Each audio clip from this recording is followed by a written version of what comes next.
This guy's body is completely covered in cursed runes and battle scars, and he's treated like garbage by his own team. But why? Born into a powerful family, branded a failure, he exists for one purpose only: to absorb the curses and wounds of the world's hero squad. The silver-haired princess orders him to strip yet another curse from the blonde hero. Crash obeys. His dark power rips the poison straight out of the hero's veins and dumps it into his own shattered body. His job is to take their pain, and he's not even worth a second glance. All of this while a colossal, skeletal boss looms over them, ready to wipe humanity off the map. Then something goes wrong. The hero isn't fighting. He looks bored. He announces the world is finished and drops the bomb. His real power is regression. He's cracking open a gate to the past for himself and his 3 companions, and leaving Crash behind to be slaughtered. When Crash begs for help, the hero smiles, cold and cruel, and hands him the truth like a knife to the gut. Crash was never a comrade. He was a disposable item meant to be used until broken, then swapped out for a fresh version in the next timeline. And it wasn't just the hero. Every single member of that group owed Crash a debt written in blood. Abella, the Tower Witch, begged him to take her curses so she could keep casting. And when Crash, rotting from the inside out, went looking for something just to dull the pain, she attacked him. Mary Diana, the Empire's most powerful knight, made his days at the Academy a living hell. She beat him, mocked his Valheim roots, called him a liar, knowing full well he couldn't fight back. Sigrun, the very princess barking orders at him, turned on him in the final moment and defended the traitor hero without a second thought. Crash even gave up an eye for these people and got nothing but silence and contempt in return. Pure rage floods through him as the weight of it all crashes down. His sacrifice meant nothing.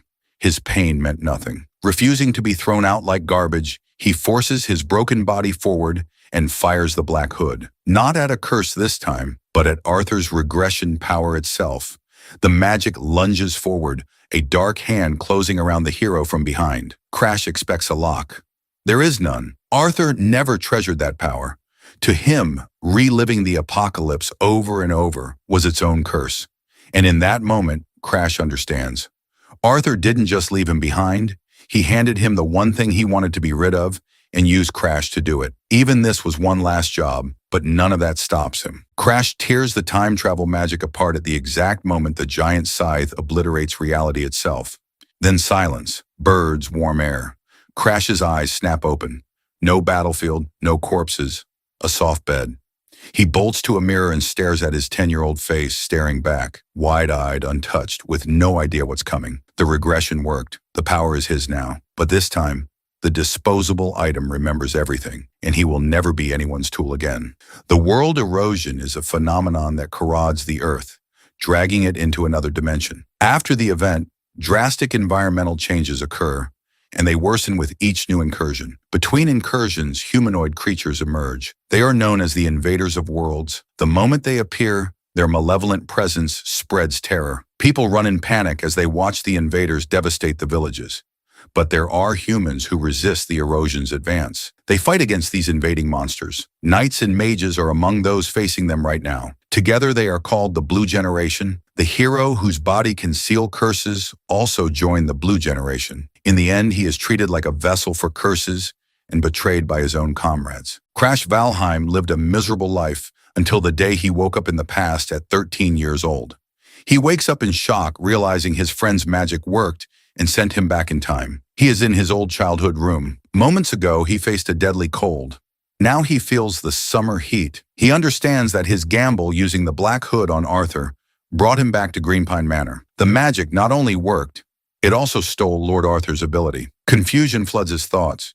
He wonders how it was possible to steal his former comrade's ability. The Black Hood's ability can be used freely with no apparent restrictions. However, to steal a target's possession, the user must unlock a lock generated upon activation. The lock's difficulty is based on the owner's affinity for the item. This increases the difficulty of the theft, an ability that could transfer 99% of the world's wealth to its wielder. It is a unique ability with an absurdly difficult theft condition, making it extremely valuable. Crash knows that the greater the target's value, the more complex the conditions for the theft. This makes him question what was going through Lord Arthur's mind, because when he activated the ability, no lock appeared. The absence of the lock can only mean one thing. Arthur wanted to get rid of that ability. The man known as the King of Heroes wanted to abandon his power of regression. Now he remembers. He had noticed something strange about Arthur lately. He remembers the constant look of exhaustion on his face. The world's imminent destruction and the endless problems drove Arthur to madness. To the King of Heroes, his ability was a curse, and that is why he tried to make the others keep their memories. The goal was for them to return together, leaving the hero behind. The theft of the ability, however, means something much deeper. It means that the Arthur that Crash knew lost the ability and was left behind in the doomed world. There he is crushed by the Blue Death Knight's meteor. The conclusion is clear that Arthur died to be free of the ability he saw as a curse. The hero laughs and hopes that Lord Arthur is happy and resting in peace. He does this even knowing that Arthur always despised him.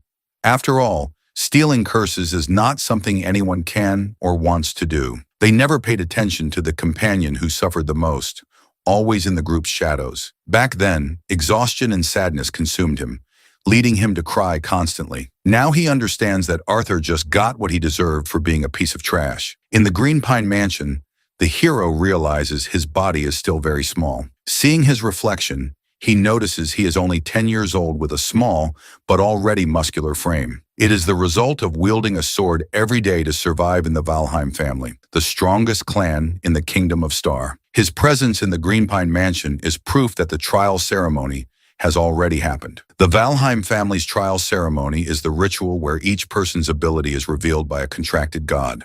The god's rank depends on the contractor's quality, but he was the exception among the blessed bloodlines of Valheim. With no martial talent and rejected by all the gods, he is expelled from the main house.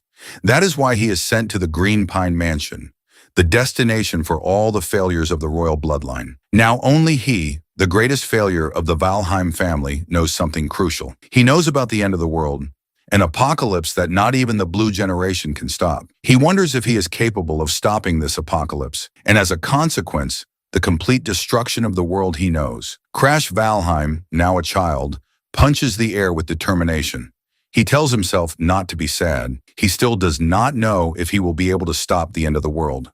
But Crash is motivated and tells himself that he must stop it. If the world ends, he will die with it. And so he has no choice. Immediately, he starts thinking about the first step to prevent the apocalypse. At that moment, Ariad, his butler, appears to serve the young master. The hero is immensely happy to see that old Ariad is alive. As the sole butler of the mansion, he asks if the young master needs anything. Ariad is the butler who cared for the failure known as Crash Valheim. However, the poison his brother gave him will be used on the butler, marking his first betrayal at 14 years old. A girl eliminates multiple enemies with a single swift strike. A powerful aura emanates from her body as she strikes down her opponents. The knights are in shock as a girl of only 15 has neutralized them all. She is the Sword Saint, Charlotte Valheim, Crash's older sister. Her talent is said to be a phenomenon that appears only once in a millennium. They know she is a genius from another bloodline, and that thanks to her, the Valheim family will never be extinguished. The one who says this is Belakanin, Crash's half-brother, who actually wants to eliminate this entire bloodline. Despite this, they consider Charlotte a huge risk, though they comment that her mother is decent. The conversation then turns to the useless failure of the Valheim family.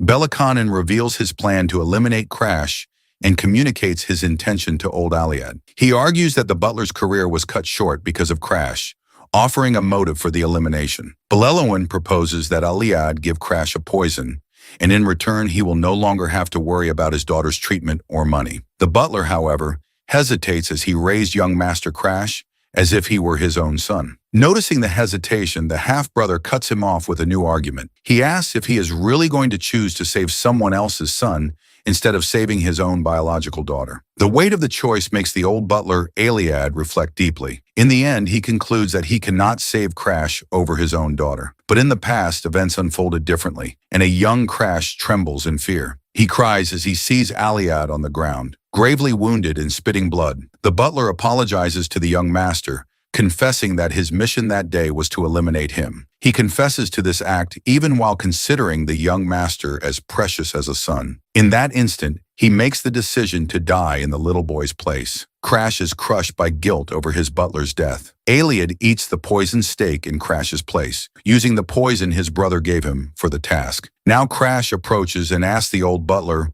when he intends to take that poison. Iliad is in shock at the question, as Crash knows he plans to poison him to save his own daughter. He states that sooner or later, the truth would come to light. Afraid of forcing him to make an impossible choice again, Crash demands that he stop feigning ignorance. He knows this order would never have been given if he were not considered the family's failure. Iliad expected Crash to cry with rage or feel guilty about his betrayal, but the young master's reaction is completely different from what the old butler expected. He asks the butler to follow him. They walk to the library and Iliad assumes the young master has come to study. The young master orders his butler to cut the wall. He states that the task will be easy as Iliad is the butler of the Valheim family. The butler takes a few steps forward. He prepares himself and draws his sword. His magical energy activates, preparing him for potential combat. Then he unleashes a strike that generates a powerful blast of wind. The attack destroys part of the wall with a clean and precise cut. Iliad is shocked to discover a secret passage in that location. As he watches the young master enter the passage, the butler notices something. Crash has become a completely different person. He now possesses the aura of a lord. The young man observes the secret location and memories begin to surface. Before, everything in this place was consumed by fire, but in this reality, he has reached the location before the fire.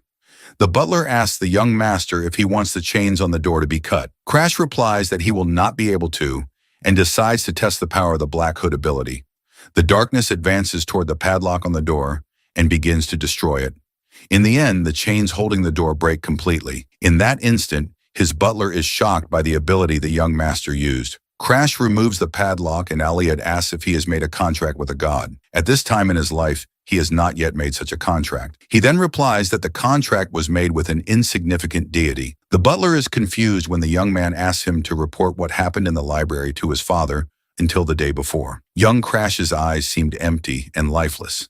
Suddenly, everything changed the moment he made a contract with a god. He imagines that the young master has obtained a powerful ability and remembers that he shares the same bloodline as his sister, the greatest genius of the Valheim family. Even if he is not on Charlotte Valheim's level, the butler believes he can become very strong.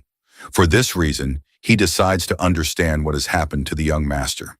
He tells the young master that he will not report anything about the incident. Crash then understands a side effect of his regression to the past. His actions, different from before, have caused a change in Iliad. The Iliad who betrayed him now exists only in his memories. He thinks about Arthur's suffering and the possibility of having gotten rid of that ability. He plans to cure the butler's daughter's illness to earn his loyalty, increasing the number of pawns in his new life. His rude and impolite demeanor is a facade, a calculated act for the moment he cures the butler's daughter. But for now, the secret library is his only priority. As he opens the doors, a powerful purple light floods his vision. The shock is immediate, and his eyes widen at the scene.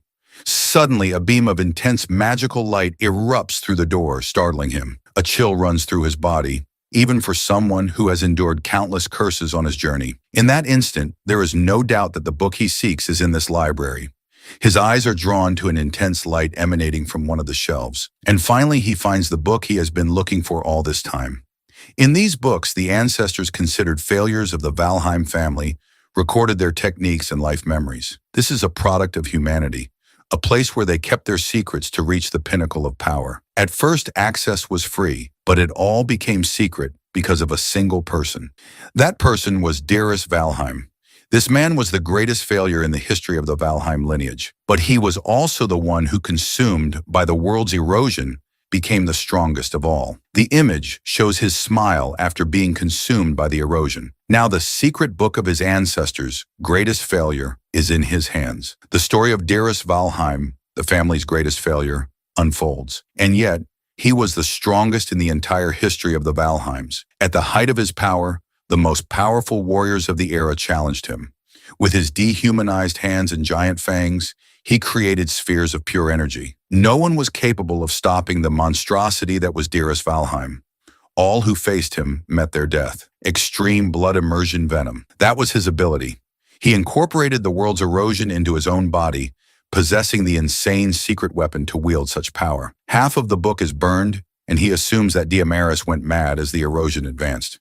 He remembers when he was struck by the curse of erosion, weakening it with the Black Hood and compensating with other curses. If the same principle applies to the devastation caused by the extreme blood immersion venom, and if he steals a curse that controls this advance, then he can acquire the strength of the erosion, like Dearest, but without going mad from the consequences. In this way, he can become as strong as Dearest. Confidence grows within him as the plan to control the venom and avoid insanity seems possible. Crash makes a request to his butler, Aliad. He orders that no one is allowed to enter the Green Pine Mansion. The butler obeys and leaves the library. Aliad intends to repay the young master's favor, and that is why he refuses Belliconen's offer. Belliconen is enraged by the refusal, especially when Aliad states that his true master is the young Crash Valheim. Belliconen's fury grows as he thinks about such a failure in the family, and even Charlotte's genius irritates him, all because her bloodline became an obstacle in his path. If it were not for her, both he and Lise would have kept their positions in the direct bloodline. The memory consumes him with rage. He lets out a scream and his butler approaches to ask if he needs anything. Belliconen orders the butler to go to the Green Pine Mansion, where the young Master Crash is. He demands to know why Aliad changed his mind, but the butler replies that he cannot enter the mansion. Aliad blocks entry to everyone, including the head of the family himself. Belliconen is outraged by the audacity of them preventing the owner from entering his own property. The older brother explodes in fury against the younger one, calling him an arrogant failure. Meanwhile, the hero meditates, releasing a large amount of energy in the process. He realizes he has reached the experienced beginner level. There are several stages of aura, and he is in the first, the user stage, as he has just learned to master it. The second stage is the experience level where most aura users are. He has barely reached the beginning of the path, while Charlotte, only 2 years older, is already an aura master. But not even his older sister's terrifying power was enough. In the end, she also gave in, as her power did not work against the erosion. Compared to his sister, Charlotte Valheim, he is nothing more than a beginner. The realization makes him question if he can really save the world. At this rate, his older consciousness observes him, reminding him that he will only know the answer when he tries. He orders himself to stop lamenting because before the regression, he could not even use aura. Now the situation is different. Even if he still cannot compare to his sister, he can get stronger with the secret art, a legacy left by the failures of his family. That is why Crash regains his confidence. He believes he can become stronger and that it will be enough. His butler congratulates him for reaching the experienced beginner level. The protagonist responds modestly, saying it was nothing special. He then asks why the butler waited for his meditation to end. Aliad informs him that his fiancée, Bianca Hardenhearts, has arrived at the Green Pine Mansion. The news leaves Crash stunned. Bianca is known by a fearsome nickname, the White Demon. She was the leader who, as a pawn of the World Eaters, tried to destroy everything and earned that nickname by defeating the strongest Celestials. Now she is just the youngest daughter of the Hardens family. Their marriage is a political arrangement. The Hardens rule the North, and the Valheims use this alliance to connect with a powerful martial family. Thus, the two children are mere instruments for their families. He has business with Bianca, but her visit is unexpected. Bianca is the youngest daughter of the Hardenhearts, the rulers of the North, and was born after her mother was taken by the curse of erosion. She carries the curse of the Snow Doll, a condition that left her devoid of emotions from birth. The curse struck her unbreakable soul and corrupted her body, preventing her from forming a contract with a god. She is treated as a cursed child born in exchange for her mother's life. That is why Bianca is treated coldly by the Hardens family. He wonders if Bianca hates him for some reason. As long as he does not steal her curse, there will be no reason for Bianca to hate him. After all, the Snow Doll is necessary to control the fury of the extreme immersion poison in her blood. He decides to change his clothes to receive her. He orders the butler to let her in so they can talk. 5 months earlier, Crash Valheim and the girl had a fight. He threw her out when he realized she only wanted the Valheim family's power. On that occasion, he demanded the apathetic girl stop pretending to be his wife. She showed no reaction, but the fight struck her deep in her soul. This is why Bianca was reluctant to go to the Green Pine Mansion. Her parents warned her that their survival depended on winning the young Valheim's heart. So even though she wanted no part in the plan, she went against her will.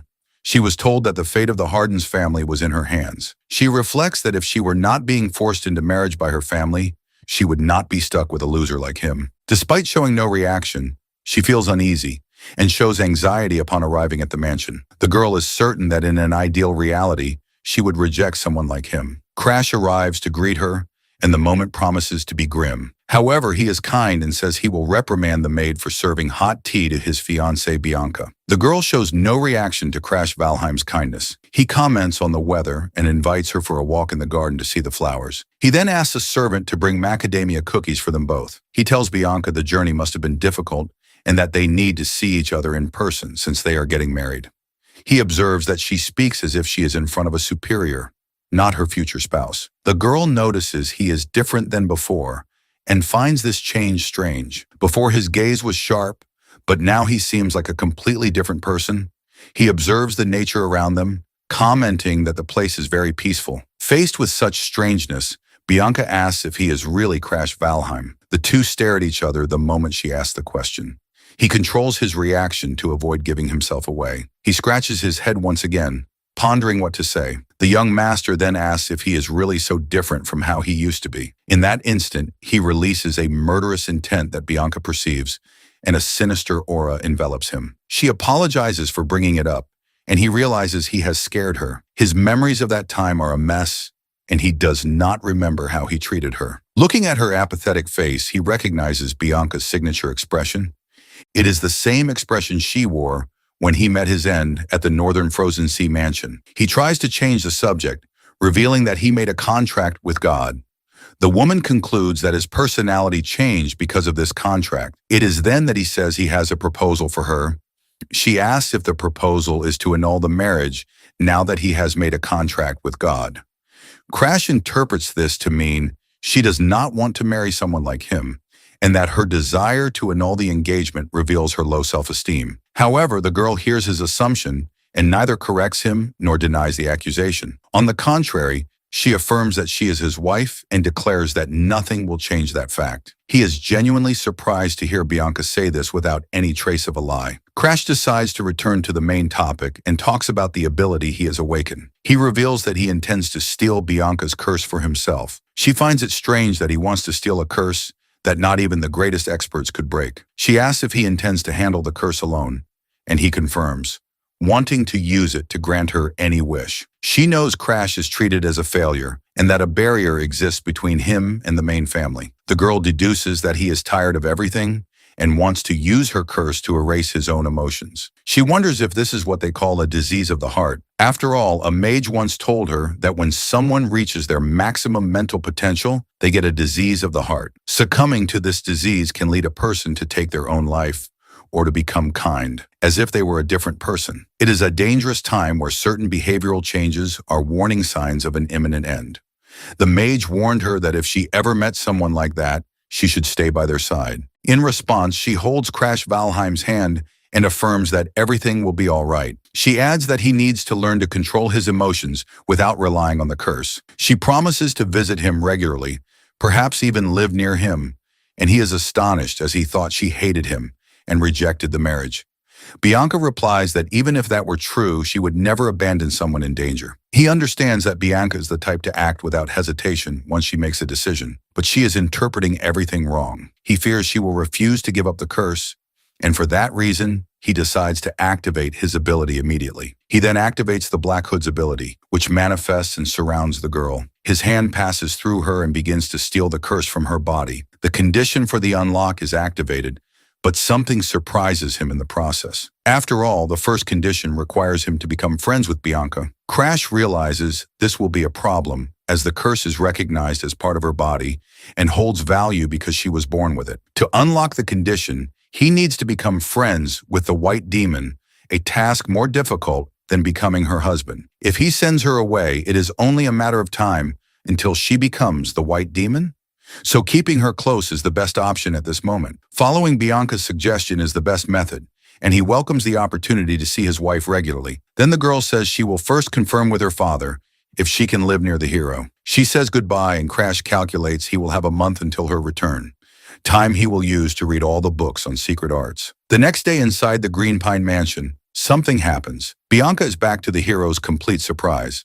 She announces that she will live with him in the mansion starting today, and that she expects to be well taken care of. The hero is in shock at the news that he will be living with the girl. The hero begins to awaken. He slowly opens his eyes. He then notices that the girl is sleeping by his side. He wonders if Bianca decided to sleep by his side again.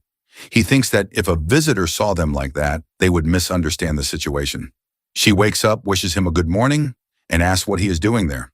The protagonist asks Bianca the same question. Afterward, he begins his long and habitual meditation routine. As he stops to think, he realizes that months have passed since Bianca came to live with him. He remembers the day she arrived and announced she would be living with him in the Green Pine Mansion. When she was placed under his care, the hero was completely shocked. She was moving in because her family gave permission without even consulting him. He thought about asking if she would be okay far from her family since she was only 12 years old. But when you have no emotions, affection for family disappears, and she was indifferent. This turned out to be a good opportunity to befriend her and fulfill the requirement to steal the curse. It all happened in the summer, and now it is almost winter, with nearly half a year having passed. The opening of Rahern Academy, established by the Four Great Kingdoms and the Empire, is approaching. It trains people capable of opposing the erosion of the world, accepting students between 15 and 20 years of age. Before his regression, it was this academy that produced countless members of the Blue Generation. It was because of that scum that he died, and the mere memory fills him with rage. Because he knows their weaknesses better than anyone, he will steal their skills. He turns 14 next year, and only 365 days remain until enrollment.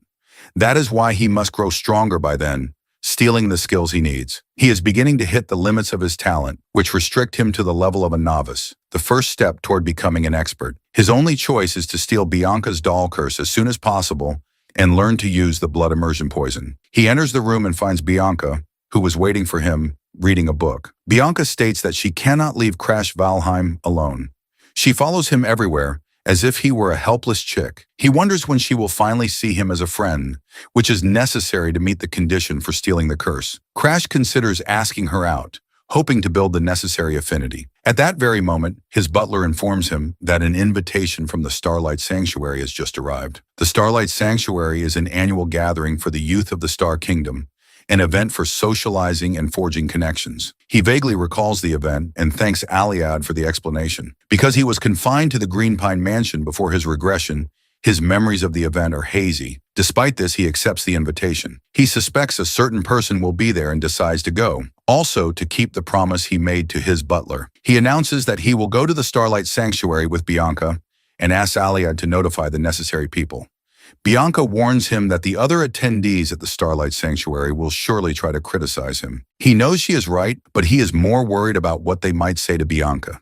She, however, does not back down and affirms that she will go with him to the Starlight Sanctuary. He argues that it is his duty as her fiancé to protect her from such situations. He clarifies that he is not asking as her fiancé, but because he wants to know her true feelings. She sees the look of pity on his face, and it bothers her once again. For the past few months, Crash has treated her with a strange and unexpected kindness. He takes her with him to the library and even asks what she wants for breakfast. He lets her sleep peacefully under a tree while he tends to his own affairs. The girl feels genuinely happy to be treated with such kindness, something she never experienced in the Harden household. It gets to the point where she almost forgets the terrible first impression she had of him. She realizes she is starting to like Crash and states that she wants to go with him of her own free will, not just as his fiancé. Crash is visibly surprised to hear Bianca's words. In light of this, he agrees to let her accompany him to the Starlight Sanctuary. They depart by carriage, passing the Grand Garayu Pavilion on the way. She notices that he has rented out the region's most famous landmark entirely and realizes the immense wealth they possess. In this world, the reason nobles are respected is because they fight the world's erosion in place of the commoners. And yet, these party-obsessed people are considered the future of Starlon. At that moment, the hero and his fiancée Bianca arrive and enter the hall. He doubts there are many decent people in the Star Sanctuary. As soon as they enter, comments arise about him being the family's useless son and her the cursed woman of the Northern Conqueror. Being in the middle of these false nobles will not be effective until someone gets excited by Valheim's arrival, considering him interesting and different from the others. This proves that there are some true nobles in this place. This is Treso Barak Hogma. At his side is the Elflia. And finally, the third is the wood archer Annex Glazer. Together, the trio will be known as the Heroes of Starlon. The reason for their interest in him is specific. The hero is certain it is because of Charlotte, Crash's older sister. She commented that many praised her dress and that no one in the sanctuary is capable of defeating her in combat. Charlotte found the gathering very boring and boasted excessively. Judging by the atmosphere, the hero realizes his sister has already caused trouble and decides to leave the sanctuary as soon as possible. In that instant, Bianca pulls on his suit to get his attention. She tells him not to mind what people are saying, but he replies that he is actually thinking of his sister. He claims he does not care about the insults and notices that she, also a target of their scorn, worries more about him than herself. Suddenly, they overhear people talking about the couple, referring to them without using their names. When the young master and his fiancée Bianca approach, everyone falls silent. They announce the arrival of Lord Darling Danfelion to the Star Sanctuary for the gathering. The center of attention from the alchemy castle Darling appears. He is the strangest among the eccentric nobles. The protagonist's body is covered in curse marks. A person tries to touch his body asking why he is like this. The same person comments that this type of curse erosion can be resolved in a certain way. She claims she can cure him and asks if he is interested in being her test subject. Seeing he has no energy to respond, she assumes he accepts the proposal. She states that the healing session will begin immediately. The woman then does something that makes Crash's eyes go wide. She approaches slowly, intending to kiss him on the mouth. The hero stops him. The figure before him is the Lord of the Alchemy Castle, Darling Danfelion. It is the first time he meets the man who will later be known as the King of Alchemy. In the present, he charms everyone at the ball. The hero cannot believe this attention-addicted stalker is in a place with so many people. The hero then approaches Bianca seeking help to deal with the situation.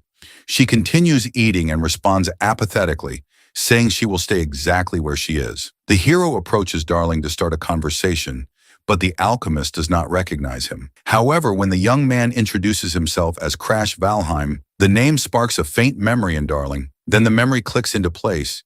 He is Charlotte's younger brother, and the resemblance between them is remarkable. Realizing the connection, the nobleman is fascinated by the fact that he is Charlotte's brother. Darling asks if he has some business with him, and speculates that his clothes must have caught the boy's eye. The hero ignores the taunt and changes the subject, revealing that he knows about Darling's research on the world's erosion. The revelation instantly piques Darling's interest in the boy. Darling remarks that he is quite a provocative boy. He states that his interest is piqued, and the two withdraw to a private room, closing the door behind them. The future king of alchemy asks Crash his age. Darling picks up 2 swords as the hero answers that he is 13 years old. The alchemist remarks that he looks young, but his aura is completely at odds with his age. Internally, he feels like an academy veteran, so he decides to get straight to the point.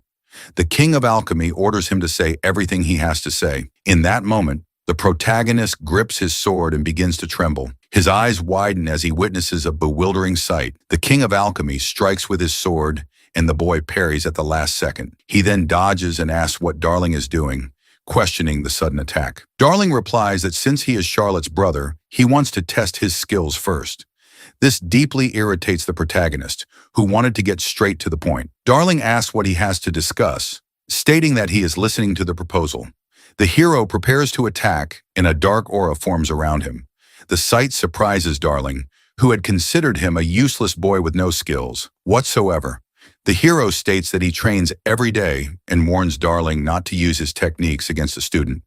He mentions curse enhancement and says he could help the King of Alchemy with that matter. Darling asks what he knows about alchemy to justify proposing a partnership. Hearing the question, the protagonist stares at the future King of Alchemy in silence. He then leaps into the air and spins his body. He places his sword against Darling's neck, ending the fight. He then states that the subject is the research to neutralize the world's erosion curse. He adds that the dispersers have not yet managed to break it using other curses. But to become a first-class alchemist, Darling needs to validate this research.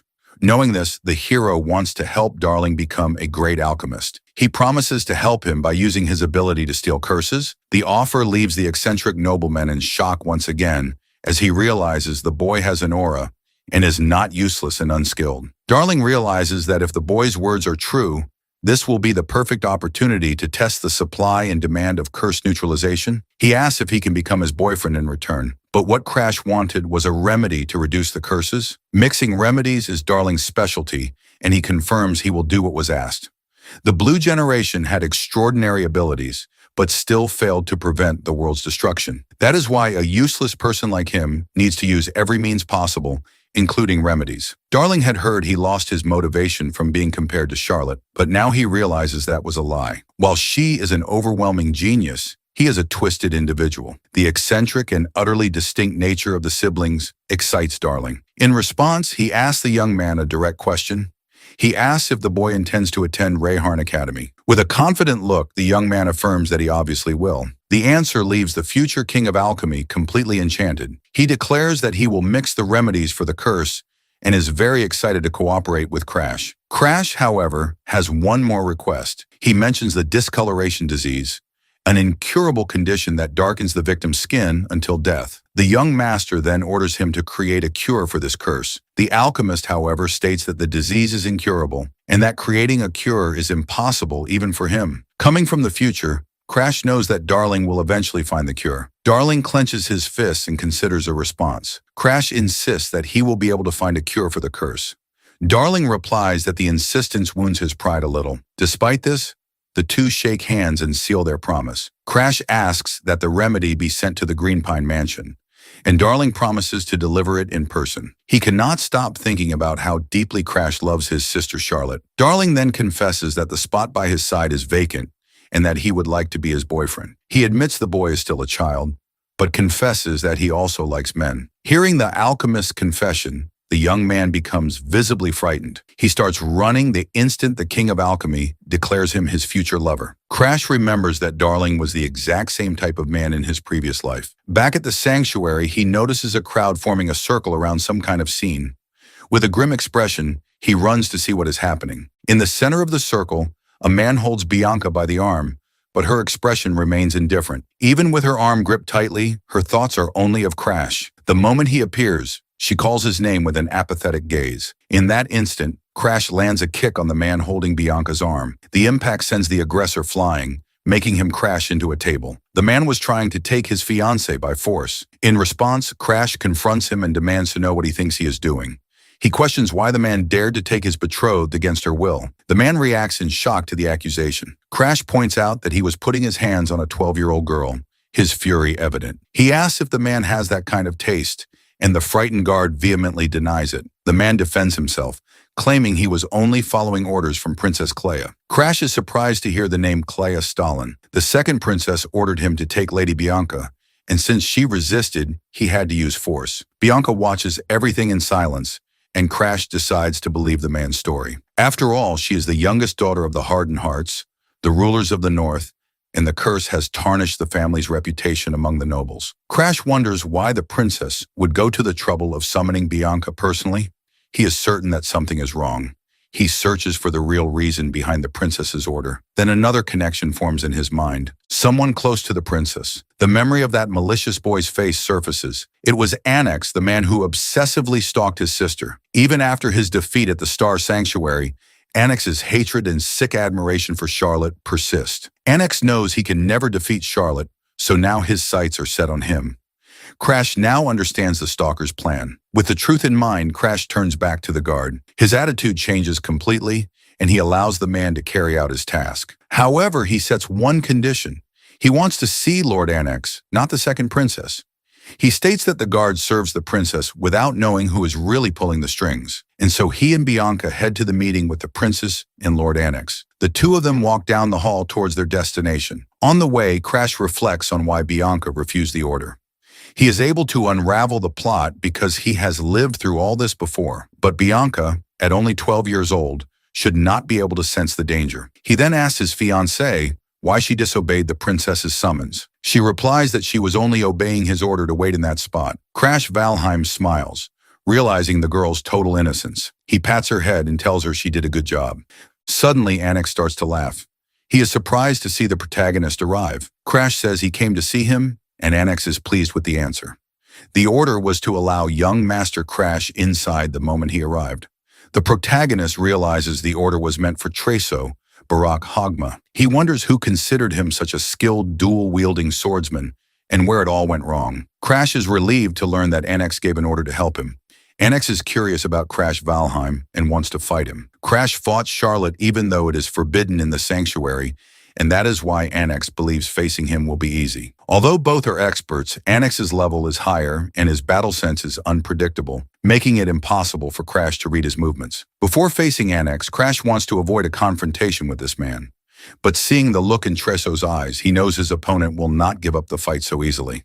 Tresso clenches his fists, concentrating his mana for a powerful punch. The massive blow hurtles toward Crash, who dodges and prepares a counterattack.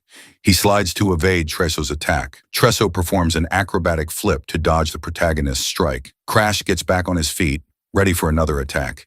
He kicks Tresso with all his strength, and the blow connects. His gaze is one of rage and precision fixed on his enemy. Then he unleashes the one-in punch onto Grasso. The impact slams his enemy to the ground, knocking him unconscious. The protagonist sighs, ending the fight quickly and easily. Moments later, he wakes up and accuses Crash Valheim of being cruel. Crash replies that he was the one who challenged him and that he could have avoided the fight. Now Tigresso says he will get his weapon so they can fight again. The young master asks if Tresso can even continue the fight. Even though he is injured, he smiles, confident about a second round. However, he suddenly collapses from the damage sustained in the fight. He passes out completely, unable to continue to a second round. He explains to Bianca that he used a secret family technique in the fight. The one-in punch came from a failure of the Valheim family. It is a secret technique that unleashes maximum destructive power at close range and causes internal damage before his return.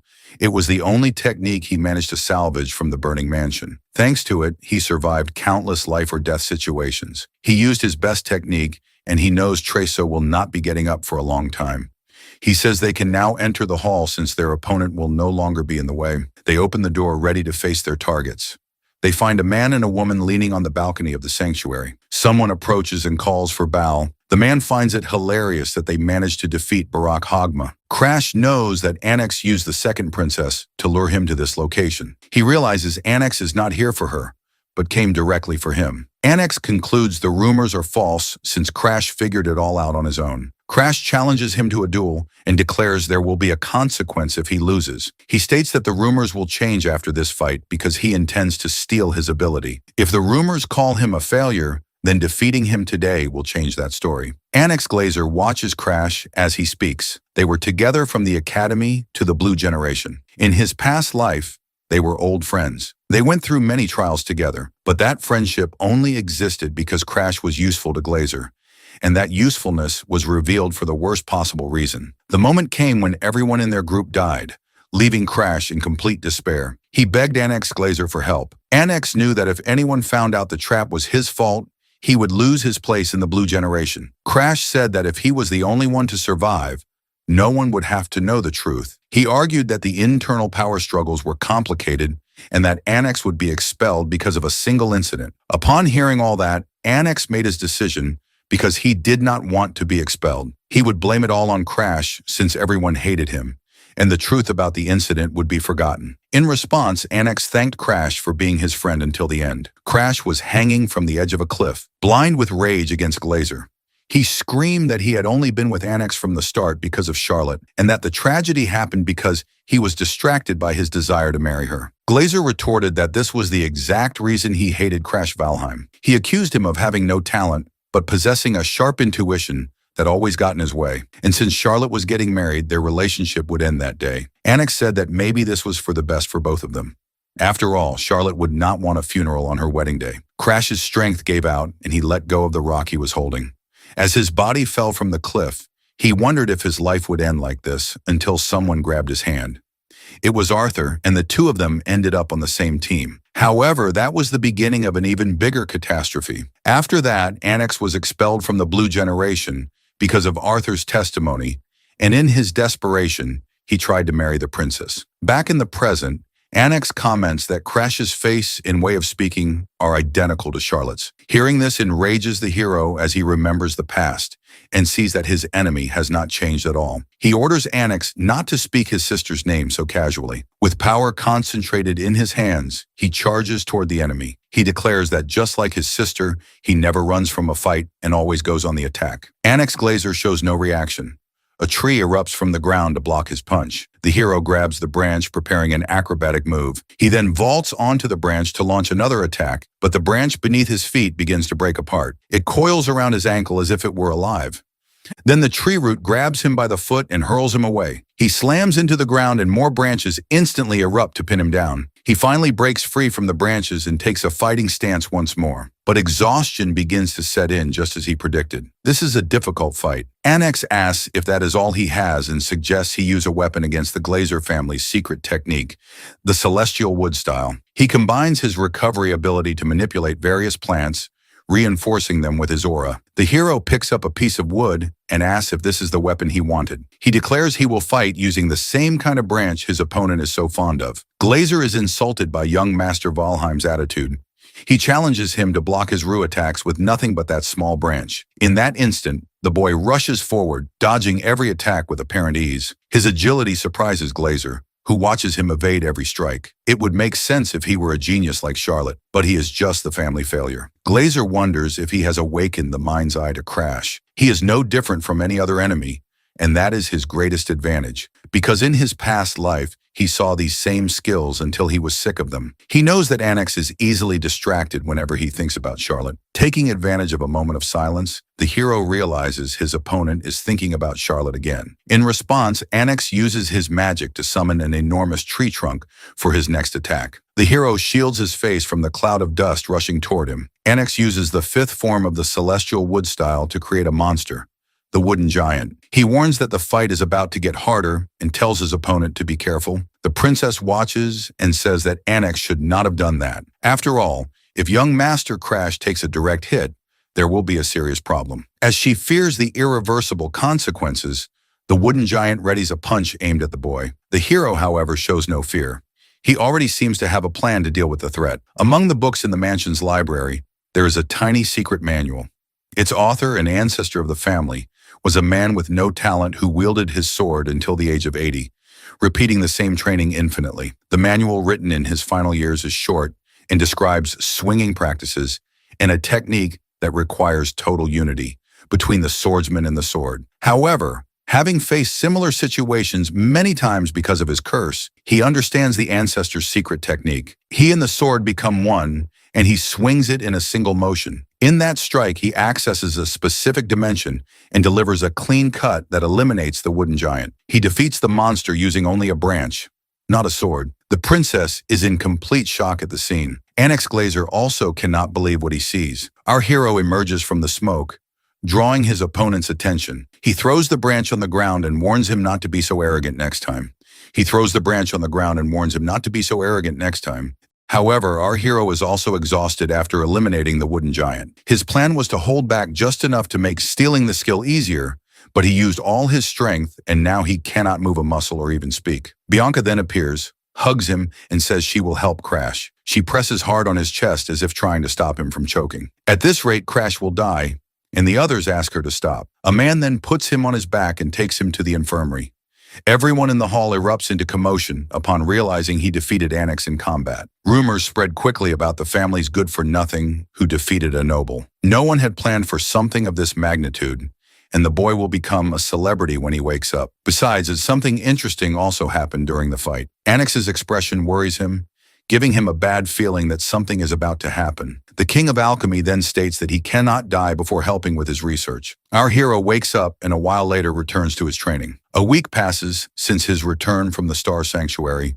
He recovers from the damage of the sword, aware that his condition would be worse than Annex's if he had used it any longer. If he had not passed out, he could have finished the preparations to steal his opponent's ability. And Crash has two ways in mind to do this. The first method is to unlock the Black Hood's padlock, and the second is to induce the opponent. The method he intends to use is the second one. This method is considered easy, as long as one can overwhelmingly defeat the opponent. Since the wooden giant fell with a single attack, the doubt Annex feels spreads like waves. Losing to the worthless man he despised makes him doubt his own abilities. Even if it takes time, his recovery ability will eventually belong to Crash. This is because he intends to train every day for the next year until the academy to overcome his genes. In that instant, his butler appears to address the young master. He informs him that Belikanin, his older brother, has just arrived at the Green Pine Mansion. Unable to ignore his presence any longer, he allows his brother to enter the mansion. Bianca offers him a glass of water after his intense training. She also comments on the smell of his sweat. He knows that impurities are expelled when expanding his aura, and he did not even notice the foul smell. She asks if he should not take a bath before meeting his brother. Faced with his refusal, she asks him to stay away because of the odor. He asks if she is giving orders to her own fiancé. He realizes how much Bianca has grown after the recent events. Then she starts running away from him, which surprises him. He sees her as a younger sister and cannot resist teasing her. His acquaintances from before the regression would be watching him coldly now. He immediately thinks of Lord Arthur's reaction, which would be completely apathetic. He believes Arthur would call him soft and say that at this rate he would not be able to stop the world's destruction. Thinking of Arthur makes his mind wander for a moment. He hates to admit that, except for the final moment. Arthur was always a hero on the front lines who never let his guard down. The teasing is interrupted when his older brother finally appears. Bellican in Valheim notices the two are having fun and accuses his brother of flirting with his fiancée. The protagonist replies that everyone needs some time to have fun. He reflects that the boy who was once so scared he would not even make eye contact now stares at him directly. He confirms that the rumors about defeating Onyx have spread and asks the reason for his visit to the Green Pine Mansion. He replies that he heard the academy will accept students based on exam results instead of status. In response, the protagonist states that his brother should start preparing. Insulted, Bellican realizes the boy is deliberately provoking him. Even the strongest empire in the world fears the Valheim family and does not dare to attack the kingdom of Strion. His family is on a completely different level from the other noble houses, and he is a direct descendant. He finds it absurd that his brother tells him to prepare for the exams and is unimpressed by the victory against Onyx. He replies that it is natural for a commoner to worry about what can be gained at the academy. Seeing that his brother does not react with offense, he asks what kind of attitude this is. He reveals that he came to the Green Pine Mansion to deliver an order to his younger brother. The order is to stop the world erosion that occurred on Mount Gerlach. The young man argues that he is only 15, but his brother replies that he will accompany him as a guardian and tells him not to be afraid. He realizes his brother wants to test his strength and keep him under control, and so he agrees to go along. He is more accustomed to fighting the corrosion than to living a peaceful life. Even if it is a trap, he has a plan. He informs Bianca that he will be away to handle the corrosion mission and asks her not to follow him. She replies that she will not follow him and calmly obeys. She comments that it is absurd to send a 13-year-old child to handle this type of mission. Upon hearing the words of the cursed princess, his older brother complains. He protects his fiancée, saying that his brother should not take the words of a 12-year-old child seriously. This statement directly insults his brother's intelligence. The brother reacts with fury to his words. He turns his back and leaves, offended by his younger brother's provocation. Then he tells Bianca that she did a good job, even without knowing exactly what she did. He adds that even without understanding, the lady will be happy with the result. As he strokes his fiancée's head, she asks him not to faint again. He picks up his weapon and states that he is leaving for the mission alongside his brother. The world corrosion is a phenomenon where the world is invaded by another dimension, causing new species to emerge. Over time, drastic changes occur in the environment and the corrosion expands. This results in entire areas transforming into otherworldly landscapes like Mount Gerlach, which rotted. The area is classified as a 3-star corrosion, and the purification team reports that the work will begin after the boss is defeated. The 3-star level is a challenge that would trouble even an experienced Order of Knights. Despite appearances, Bellican is a Heil expert, capable of defeating the boss of the corrupted zone with ease. At this moment, however, he makes a request to his brother, Crash. He says that he brought him here so that he, a low-level specialist, can gain some experience. Crash pretends to believe him, but he knows his brother has a hidden motive. The reason he followed him, even while aware of the pressure being applied, is to test a temporary solution for his own power surges. In that instant,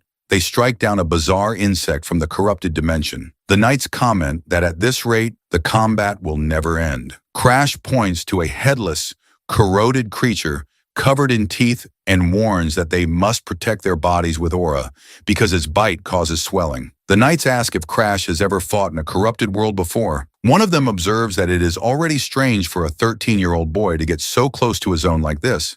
His brother comments that for someone so useless, he is far too calm in his first corrupted zone. After all, when he himself saw a corrupted zone at 15, his pride was shattered. He wonders how his younger brother can give advice to the knights, a reaction completely different from his own first experience.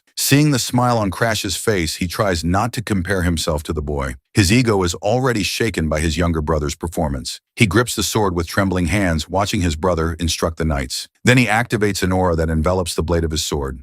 A specific hypothesis forms in his mind. He fears that Crash, just like Charlotte, grows to surpass him. In that scenario, Bellicanine becomes the useless one of Valheim, a fate he refuses to accept. In that instant, he charges forward and attacks some nearby monsters. He warns that they are approaching the boss area and then steps into a red mist. Bellicanine comments that they are lucky as the situation seems easier than his first time with no other corrupted species besides the boss. The hero retorts that this is all the more reason to keep their guard up as the situation is too strange. He suspects there must be a 3-star boss powerful enough to maintain all the corrosion by itself. His brother orders the knights not to be scared or shaken by the child's words. He claims that it is just a 3-star boss and that they will finish this to return as quickly as possible. The hero tries to focus on the task until a vision leaves him completely paralyzed. Thanks to the extreme immersion poison in his blood, he can see the energy of the corrupted world more clearly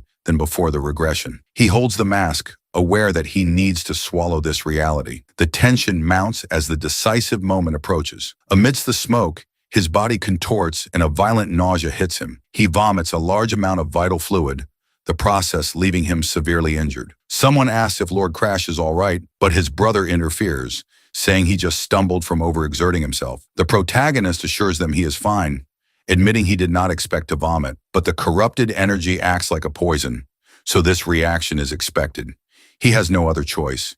He masters the extreme immersion poison in the blood, as instructed in the secret manual, and now tries to fuse his aura with the energy. His aura circulates like a great river, absorbing the corrupted energy and creating a new color, a hue that cannot be overwritten. This is the side effect of the surge, a consequence that leaves him terrified. He knows that under normal conditions, he would not have endured such an ordeal. He begins to channel his aura to use a secret technique from the Seikakan, a place he believed had been erased from history. Bellicanine, the protagonist's older brother, widens his eyes in shock. The protagonist reacts the same way as his brother. Terrified in the face of the monster, this monster is Senenki, the demon of 1,000 faces. It prepares for combat. He orders everyone to prepare for the impending battle. The protagonist's older brother begins to envelop his sword in ice. Immediately after, he energizes it with fire. Then the sword grows and becomes completely engulfed in flames. Bellicanine's ability is always impressive with immense destructive power. The protagonist knows this is Ignis, the sermon ability. This same ability burned his arm in his past life when his brother wanted to show the power gap between them. Now he watches Bellicanine ignite his sword to defeat the enemy. Before the regression, his brother was completely insane. Now he shows a very different demeanor, and the protagonist wonders if he is normal. However, the protagonist hopes that he has changed. Suddenly, a skill is used and steals someone's face. One of the knights comments that it is a curse that erases faces. He adds that even the most experienced have trouble against those 8 arms. If the situation has come to this, the only choice is to flee. But the protagonist's older brother disagrees and orders them to fight. He unleashes a flaming slash against the creature they face in combat. The creature starts to catch fire, and its many faces express the monster's agony. Then the creature falls to the ground after receiving the powerful flaming strike. Bellicanine shouts at them not to give up because he is creating an opening. The knights at his side are surprised by his leadership. As expected, even the boss is powerless against him.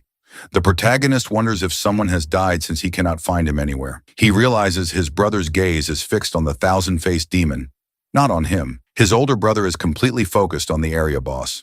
At this critical moment, a vital fluid pours from the monster's eyes like tears.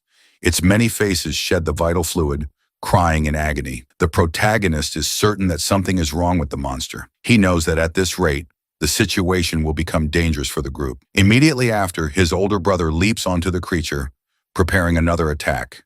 Bellicanine feels the immense pressure emanating from the creature. He knows they must eliminate the demon now before some anomaly occurs. He orders all the knights to attack at once, and he himself charges into the fight. The creature absorbs his aura attack, which has no effect at all. He orders his knights to launch the next attack before the monster transforms any further. After all, the Knights of Valheim should not be intimidated by something like this. He asks what exactly they are doing, noticing that they are all standing still. Then the protagonist's older brother realizes he has fallen under the curse of the thousand-faced demon without even touching it. He feels a strange sensation as his face begins to melt. He realizes he is caught in the curse. His face is erased and he stands motionless before the monster. Suddenly, rain begins to fall and a storm approaches. The protagonist realizes the situation is turning against them. The brothers feel they are going to die in this dire situation. He is certain that at this rate, his end is all that awaits. The thousand-faced demon is nearby and he wonders how far they have come. The conclusion is that they have walked for a long time without reaching the outside, which means the world corrosion is an enclosed space. He thinks they cannot leave unless they defeat the demon. The thought that this is his end begins to take hold of him. He has visions of Charlotte who speaks to him. She advises Belikanin on how he can survive. He tries to flee from the creature which pursues him with full force. He is terrified by the creature's size and its obvious level of danger. He draws his sword and imbues it with a flaming aura to face the demon. He smashes his sword against the creature's immense hand, starting a clash of brute force. At that moment, the rain grows heavier. It falls without end, soaking the entire area. He falls to the ground, overcome with despair. The damage from the battle hinders his recovery, but his brother drags him by the legs to pull them out of the danger zone. In the distance, they watch the knight still fighting the thousand-faced demon. Belikanin wants to go back and help, but right now they are in no condition to fight. He reflects on the battle and the immense strength of the enemy they face. After the difficult fight against the monster, his brother retrieves his sword. Belikanin grinds his teeth, hopeless in the face of the corrosion that surrounds them. Seeing the monsters all around, he feels they will not make it out alive. He is certain that at this rate the end is all that awaits them. With the thousand-faced demon nearby, he asks how far they still are from the exit. His brother replies they have walked for a long time without finding a way out, suggesting the world corrosion is an enclosed space. He concludes they cannot escape unless they defeat the demon. But in that instant, Crash Valheim reveals he has a way to win this fight. His brother says he has a secret technique that Charlotte taught him. This same secret technique is how he was able to fight Annex of the Star Sanctuary. Apparently, Charlotte had special feelings for the brothers, perhaps from the very beginning. Belikanin asks his younger brother if he can really defeat the demon with this technique. Instead of just avoiding the enemy and wandering lost through the corrupted area, they decide to take the risk. He understands his brother's doubt, but still extends a hand to help him. He then asks his brother if he trusts their sister's ability. Belikanin replies that Charlotte is a genius, and so he trusts her ability. But if they fail, it will be the end for both brothers. Crash smiles and declares that there is no way he will fail. They stand in a terrible place, ravaged by the world corrosion. The two brothers await the demon's approach. He asks his brother if the Ignis ability is ready. His brother confirms and says they will begin the plan. Crash rises and steadies his stance. A powerful aura emanates from him, completely enveloping his body.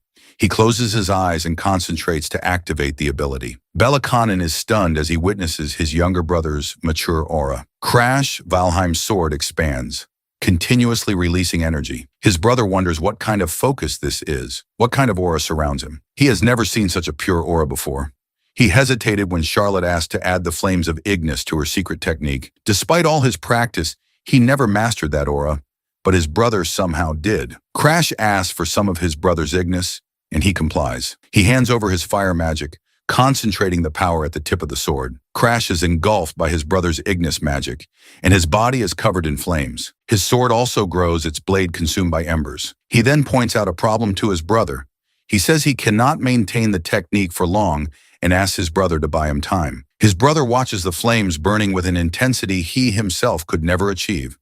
With that sword, he can likely defeat the demon of 1,000 faces. He remembers how he lost his subordinates in an instant, and how he could only run for his life. If Crash defeats the demon, it will mean something. It means he is weaker than the Valheim family's failure. Crash needs just one strike to end the demon. He prepares the strike, his sword breathed in the flames of his brother's Ignis. He unleashes the attack perfectly right before Belikanin's very eyes. It is a single strike meant to defeat the monster cleanly. As Belikanin watches the scene, he is left in shock. The creature is engulfed in flames, and with a single strike, the boy finishes it. With the creature's death, the raging storm ceases and the sky begins to shine again. Seeing the sun, Crash calls out to his older brother. He says the terrible situation is finally over. Belakanin is shocked to see how easily he accomplished it all. He begins to laugh and draws his sword. He screams at his brother, intending to eliminate him. He strikes with his sword, but Crash defends using Ignis magic on his own blade. Belakanin is shocked to see it. He wonders why he cannot use Ignis, and Crash thanks Belakanin. He thanks his brother for never changing, for being so predictable. The conditions to unlock Belakanin were clear. First, he had to willingly give a part of his Ignis to an opponent. Second, he had to acknowledge that this person controlled Ignis better than he did. And finally, his pride had to collapse. As this happens, Crash attacks his brother, severely wounding Belakanin. The flames finally incinerate the monster completely. He tears a piece from the monster with his sword. He remembers how in the beginning, he only wished to get along with his brothers. But no matter how hard he tried, that wish never came true, and he was never loved by his brother. The cause of it all was the hostility of Bello Valheim. He still holds a spark of hope that this time, Bloken will recognize him as his brother. With no other choice, he forces the piece of the monster into his brother's mouth. Seeing him writhe in pain, he recalls the sensation is the same as when he was burned on his arms and face. That is why he just watches his older brother writhe in agony. He watches until his brother's legs stop moving. Ignoring the scene below, he raises his gaze to the sky. He notes the irony of such a beautiful day and lets out a low laugh. The news that Lord Belen's Order of Knights has been decimated is announced at the main Valheim house. The corrosion level is raised to 5 stars, requiring a high-class specialist to defeat the monster. The story told is that if Lord Belakanin had not sacrificed himself, Crash would not have survived. Belakanin's personal butler weeps on hearing that his master sacrificed himself to save the useless member of the family. The head butler of Valheim announces that the brother saved by Belison's sacrifice is present. He listens to the conversation where they state that Belen's honorable death cannot be in vain. He realizes they believed his testimony and that he no longer needs to worry about it. Thanks to his brother, he obtained many results on this expedition. He confirmed that he can control the surges that occur in his 6th sense. He became more adept in the use of the extreme blood immersion poison. And through Ignis, he even gained the power of the black flames. Ignis is an ability that can set anything on fire. And when applied to the power of world corrosion, it acquired the effect of the dark flame. His only problem to solve at the main house is the investigation into the abnormal phenomena in the world corrosion zones. He knocks on the door and receives permission to enter. Hearing that the cause of the erosion is still unknown, even if it is the work of a world corridor, its main body is submerged in an eternal dream, and it can only see the real world through its undead minions. He fears running into one of them now that they have started to move. Saphira, a 4th-class investigator from the World Corrosion Investigation, is waiting for him. He notices a black star on the woman's neck. The sight of the black star leaves him in shock. He thinks that he did not expect to find her so soon. He calls her an undead and states that he wishes to make a contract with her. He points his finger at her and declares that he will erase her immortality. She smiles, realizing that he is the regressor. Surprised, she drops her disguise and reveals her true sinister form. The Crimson Immortal, Garden August, is imprisoned. In the previous timeline, under Arthur's orders, an attempt to steal her immortality fails. Arthur explains that the Immortal will be trapped in a cycle of regeneration, unable to command her forces. The reason the Immortal has so many minions is that a curse prevents her real body from moving. The woman questions what is so regrettable about this, recalling the problems they faced when she raised the level of the corruption zone. Lady Sigrun warns her not to feign innocence, even if that was not her true intention. Arthur interrupts, stating that this will solve the Immortal's problem and orders an end to the useless discussion. For him, however, the situation is a shame. He regrets that Crash failed to steal the curse of immortality. Even if the boy is reborn, the task will remain impossible for him. The condition for success is absolute. He would need to become stronger than the Immortal herself. Back in the present, the woman smiles and asks if he is the regressor. She reveals her true face and declares she has found something completely useless. He responds by asking why she believes he is the regressor. She explains that a mere child proposing such a bold deal can only be a regressor. She accuses him of lying since a regressor trapped in the gears of time could not eliminate a being who transcends time itself. The boy points his hand, his ability active, and assures her he is not lying. After all, his ability is capable of stealing her immortality. He uses the Black Hood's ability, and a purple spectral hand envelops the woman. She clenches her fist, beginning to manifest her own energy. To find someone capable of eliminating her, She continued to increase the world's corrosion. And now, someone capable of stealing her curse of immortality finally appears. He presents his condition. He needs her help to become stronger. He explains that the ability can only be activated when he becomes stronger than her. He would become her disciple, and in return she would sell her own soul to be free of the curse. Crimson Garden. August promises to make him the strongest man in the world and accepts the deal. It is absurd to be dominated this way by her aura alone, without her true body present. Crimson Garden is powerful enough to rival Arthur and his strongest subordinates. Even if he must borrow the power of a corruptor, he needs to stop the corrosion that annihilates the world. In this life, the regression ability has returned to Arthur, making it impossible for him to regress again by his own will. If the world is destroyed again in this life, his own existence will disappear. That is why from now on, he and the Crimson Immortal will work together. When he calls her Crim, the woman reacts with surprise. She says his name, Crash, out loud. She places her hand on his head and orders him to call her master. With that settled, he finally sets off for his home. He explains that he came to this place many years ago, but he does not live here anymore. Valkyrie, the Lady of Valheim of the Direct Order of Knights, appears, and he can barely recall his own parents' faces. His mother explains that she did not reveal herself at the Pine Mansion, but became interested after hearing rumors about his changes. She introduces herself as his mother. She informs him that the Lord of the House wanted to see him immediately upon returning from the Forbidden Domain. His father traveled to a demigod's realm and through the stars sent something related to his son. For that reason, Arya instructs him to remain at the main house until his father returns. He refuses to waste time at the main house because his fiancée Bianca is waiting for him. He says he will return when his father arrives and calls for him, a response that surprises his mother. Through the window, she watches him leave. She reflects that maybe his father can see him in person, and so he takes a carriage and arrives in a village. The journey continues along a simple dirt road. He feels free, believing he will not have to return to the house of Valheim for some time. The woman calls him an ill-mannered disciple and demands he open the door for her. Seeing her in the form of a red tree, he comments that the color is too conspicuous. In response, she transforms into a black crow and says she will change her color as many times as needed. She teases him, saying she is now a black crow, the same color as his eyes.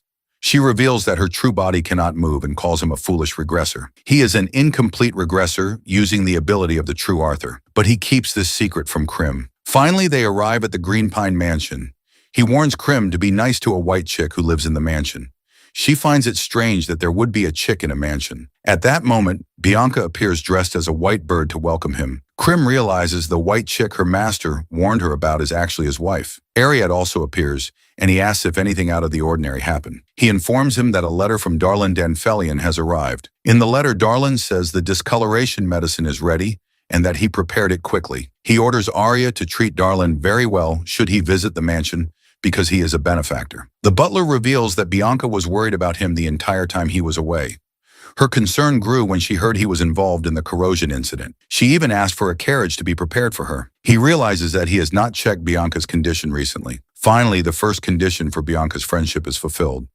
The first condition is unlocked, greatly surprising the hero. She asks if there is something wrong with her face. The hero denies it and says he just wanted to introduce a new friend. He introduces the creature as Crim, and the girl takes it in her hands without hesitating.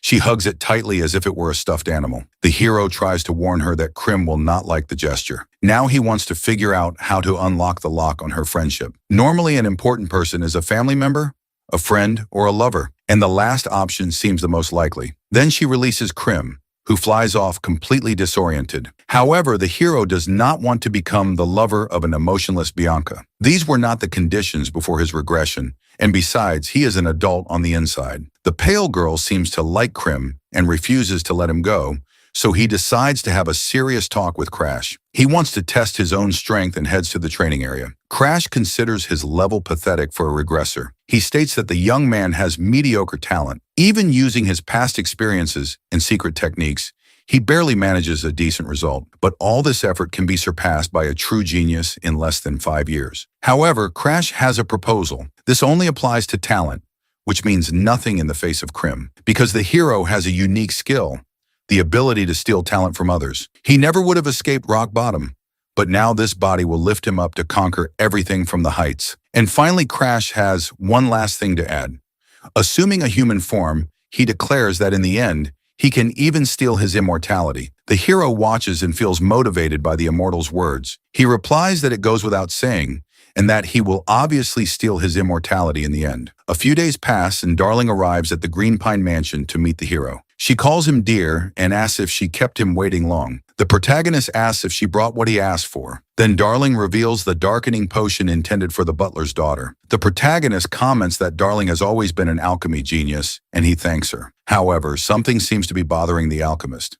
Suddenly, she hugs the hero, which leaves Crash visibly irritated. He pushes him away, but Darling insists he needs to tell him something. The alchemist reveals that Annex has changed. Annex had stopped training after losing to Charlotte, but returned to his routine after the incident at the Star Sanctuary. The hero realizes his rival was inspired after losing to him at the Sanctuary.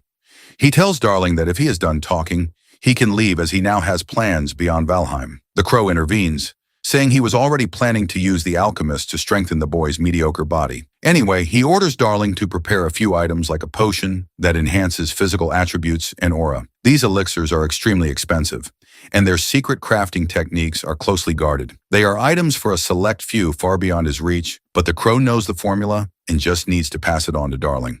The crow then asks if there is anything else he should expect before the tournament. After hearing about Annex, the hero asks Darling to craft a specific elixir for him.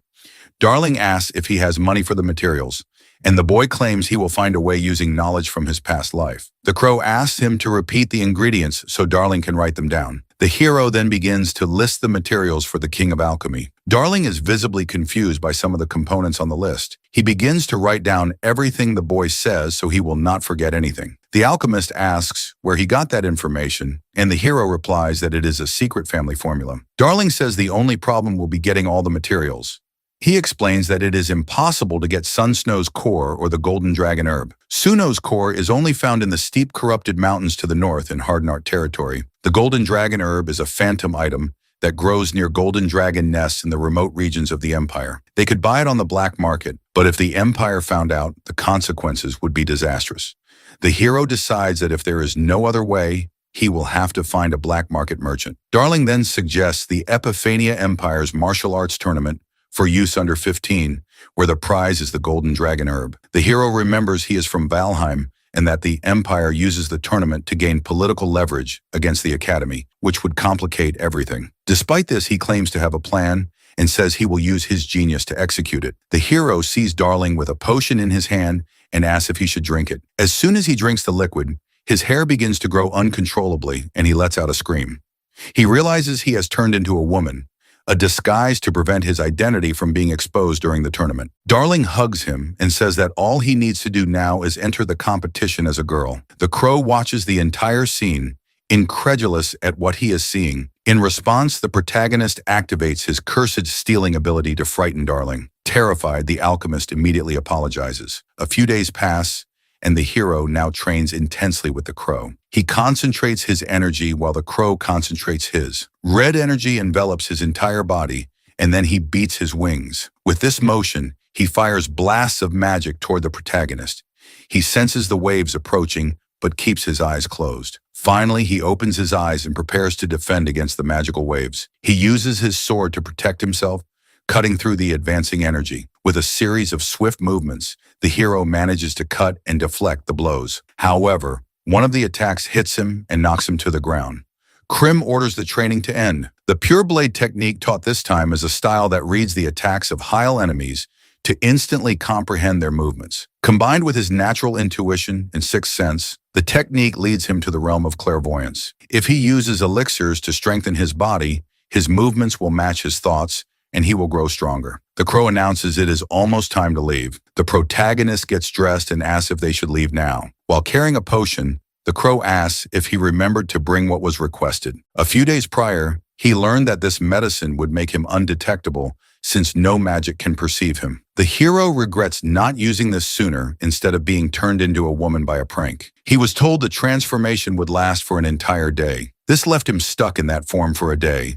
And even knowing Darling was trustworthy, the situation left him exhausted. Aliad, the butler, is already waiting for the hero when he arrives at the meeting point. He explains that he made an offer to Fluker, a merchant from the lawless zone who will help him enter legally. She is a merchant of corrupted species and will cross the border with him. Thanks to the butler, he can leave the mansion without any worries. The butler assures him that he can leave everything in his hands as everything will work out. He states that he will let absolutely no one enter, not even the head of the Valheim family. After Darling hands over the medicine for the discoloration disease, the young master says goodbye. The butler thanks him for curing his daughter, saying he can now die without regrets. The hero replies that if he is truly grateful, he must keep living and not dare to leave this world until he receives permission. It is a small price to pay compared to his daughter's life. In response, the butler begins to cry. He cries intensely and shouts that he will survive no matter what. Crash. Valheim realizes he can finally stop worrying about Aliad's betrayal,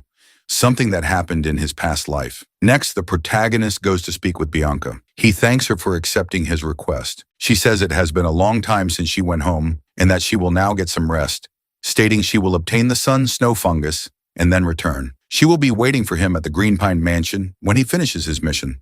The hero promises to try to return as quickly as possible to his fiancée. He understands that was why there was so much noise the day before, and then he notices she made sandwiches for him. When he says he will eat them later, she does not show much of a reaction. She wishes Crash a safe journey, and he thanks her, wishing her the same. And so he and the crow depart for the Empire, with him in the carriage and the bird flying alongside. The protagonist wields his flaming sword in the middle of combat. With his hand, he rips out and absorbs a curse from his target. Thanks to the sixth sense, he notices that the power of corruption in the area remains stable. The cargo follows a route that avoids the sundered lands, and because of this, he is unable to absorb any curses until Krim notices a rotten apple falling from a tree. The detail catches his eye right after he comments on how the butler chose a safe route. He realizes that something is trying to stop the carriage. A group of bandits holds a girl, their intentions the worst imaginable. His companion is in shock because she could not sense the bandit's presence. The girl thinks she is going to die,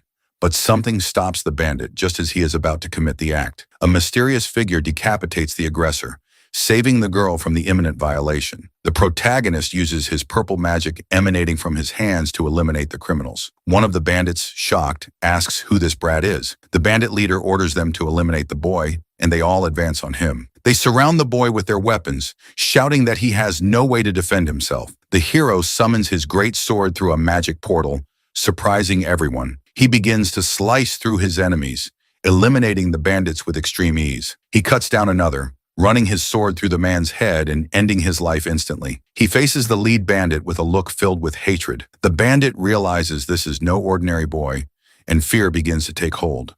So he tries to land a single blow to eliminate the protagonist once and for all.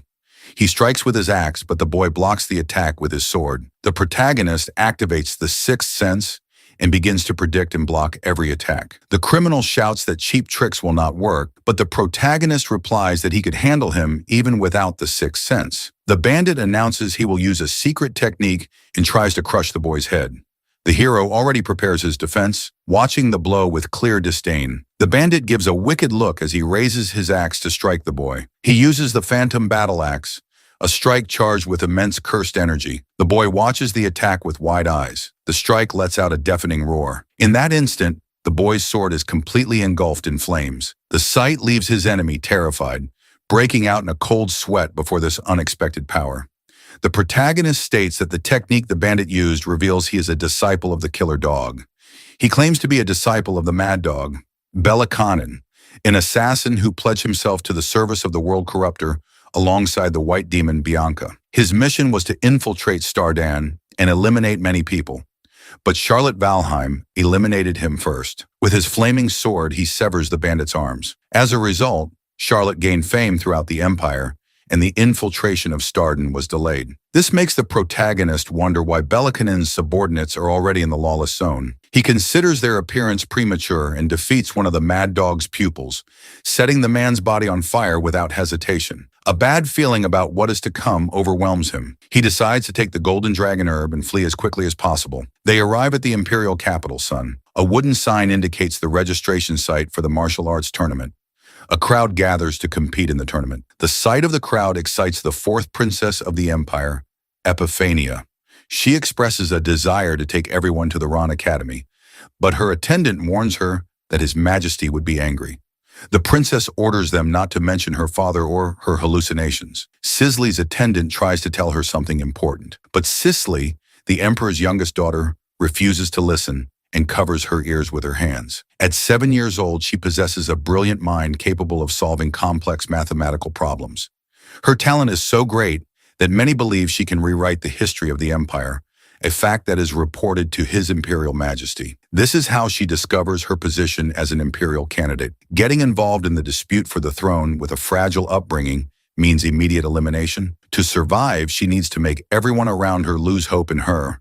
So Sisley uses her brilliant mind to play the part of a completely out-of-control daughter. In the end, even those who once praised her intelligence end up giving up on her. They begin to get annoyed with her inappropriate behavior and disregard her as an imperial candidate. Her attendant notices the act, but believes she is overdoing it lately. She becomes fascinated with Crash, drawn to his narrow eyes and his dark aura. The crow on his shoulder also enchants her. She sees him as a villain and suspects he might be a Valheim, an arch-enemy of the empire. She trusts her intuition, convinced that he is a Valheim, even though the presence of a member of that family in the empire is unthinkable. So she jumps from the mezzanine, determined to confirm with her own eyes whether or not he is a Valheim. She runs towards him, intending to expose his true identity. Suddenly, she stumbles. The moment she falls, she instinctively uses telekinesis, but the protagonist catches her, stopping her from hitting the ground. He softly says she is a troublesome girl. He warns her to watch where she is going and not to trip again. She thinks that his calm tone and gentle attitude are a sign that he knows exactly who she is. The hero signs up for the martial arts tournament and looks for an inn to rest. The first one he finds is completely full. The second one is also packed with other tournament participants. A third inn also has all its rooms booked. That's why he decides he will sleep on the street that night. As he thinks about this, he hears an old woman's voice calling out to him. She says he can stay at her house since he has nowhere to stay for the tournament. The woman smiles sweetly and looks harmless. The crow finds the situation suspicious, but the hero accepts the old woman's offer. Krim comments that his mother should have taught him not to talk to strangers, but the hero is tired of sleeping on the streets since his past life. The crow considers that regressor annoying and careless, so he flies after the hero toward the old woman's house. She goes to prepare dinner and instructs him to settle into the back room on the second floor. He goes up the stairs and finds a girl standing there, looking at him. It is the same princess he met earlier at the tournament hall. The hero feels an immediate exhaustion just from looking at her. He realizes he has fallen into a trap and decides to ignore her, heading to the room to avoid trouble. He is about to open the door, but she stops him. She accuses him of ignoring a girl who is trying to talk. The hero is visibly annoyed by her words. He states that she is not his type and that there are more beautiful people in the world. He decides not to answer, and the princess finds him even more mysterious. She follows him down the hall, chattering nonstop. The hero gets irritated and orders her to stop following him. The girl insists they will have dinner together and that she wants to know more about him. The hero refuses to talk, saying he is not in the mood. She asks if he is being serious. She reminds him that she is a princess and that he should not act this way toward her. She calls him by his name, Crash of Starlon, and glares at him with a threatening look. The hero realizes she figured out his origin from a trivial conversation. She reinforces that it is unacceptable for him to act that way, especially since he knows she is a princess. She calls him by his real name. A deep sense of unease takes hold of him. He denies knowing what she is talking about and treats her like a child who should finish her dinner and go to bed. She questions him, asking who he is calling a child. Her attendant asks the princess if that young man is really from Styron. The princess replies that while the language is the same, Styron has a unique intonation and pronunciation, free of the empire's accent. Noticing such a subtle difference is a feat only the princess could achieve. Her mind can analyze details an ordinary person would miss. His reaction confirms that he knows her well. The princess has an ability akin to a mind's eye. She declares that things are about to get interesting and orders them not to capture or interrogate him. She then asks if there has been any news about her sister, and the attendant confirms that everything happened exactly as the princess predicted. The third princess, Sigrun, is a completely different person than she was a year ago. Something about her is not right. This change frightens the princess, who senses imminent danger. That bad feeling was right. At this rate, The first and second princes are in grave danger. Sadness consumes her, for a rain of blood is about to fall upon the imperial palace. Meanwhile, the hero eliminates bandits with brutal strikes. A single punch is strong enough to send a man flying through the air. He takes down all his enemies with overwhelming force, and with the preliminaries over, the four victors withdraw. Everyone's attention turns to the narrow-eyed man, a possible resident of the underworld,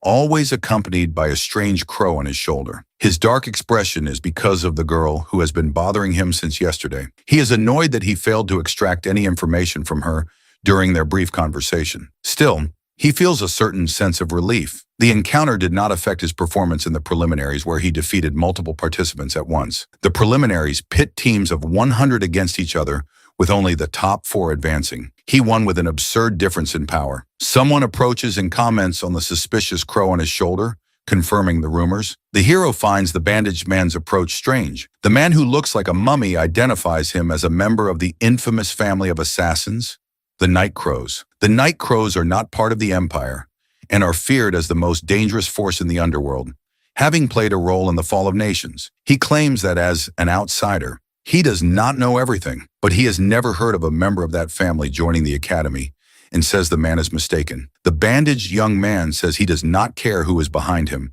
as he only wanted to connect with other residents of the underworld. He formally introduces himself to the Night Crow and then runs off. After the brief conversation, the stranger hurries away.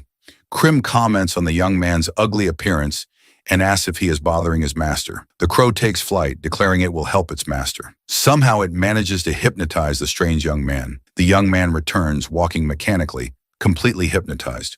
The crow informs its master that it used a simple mind control spell.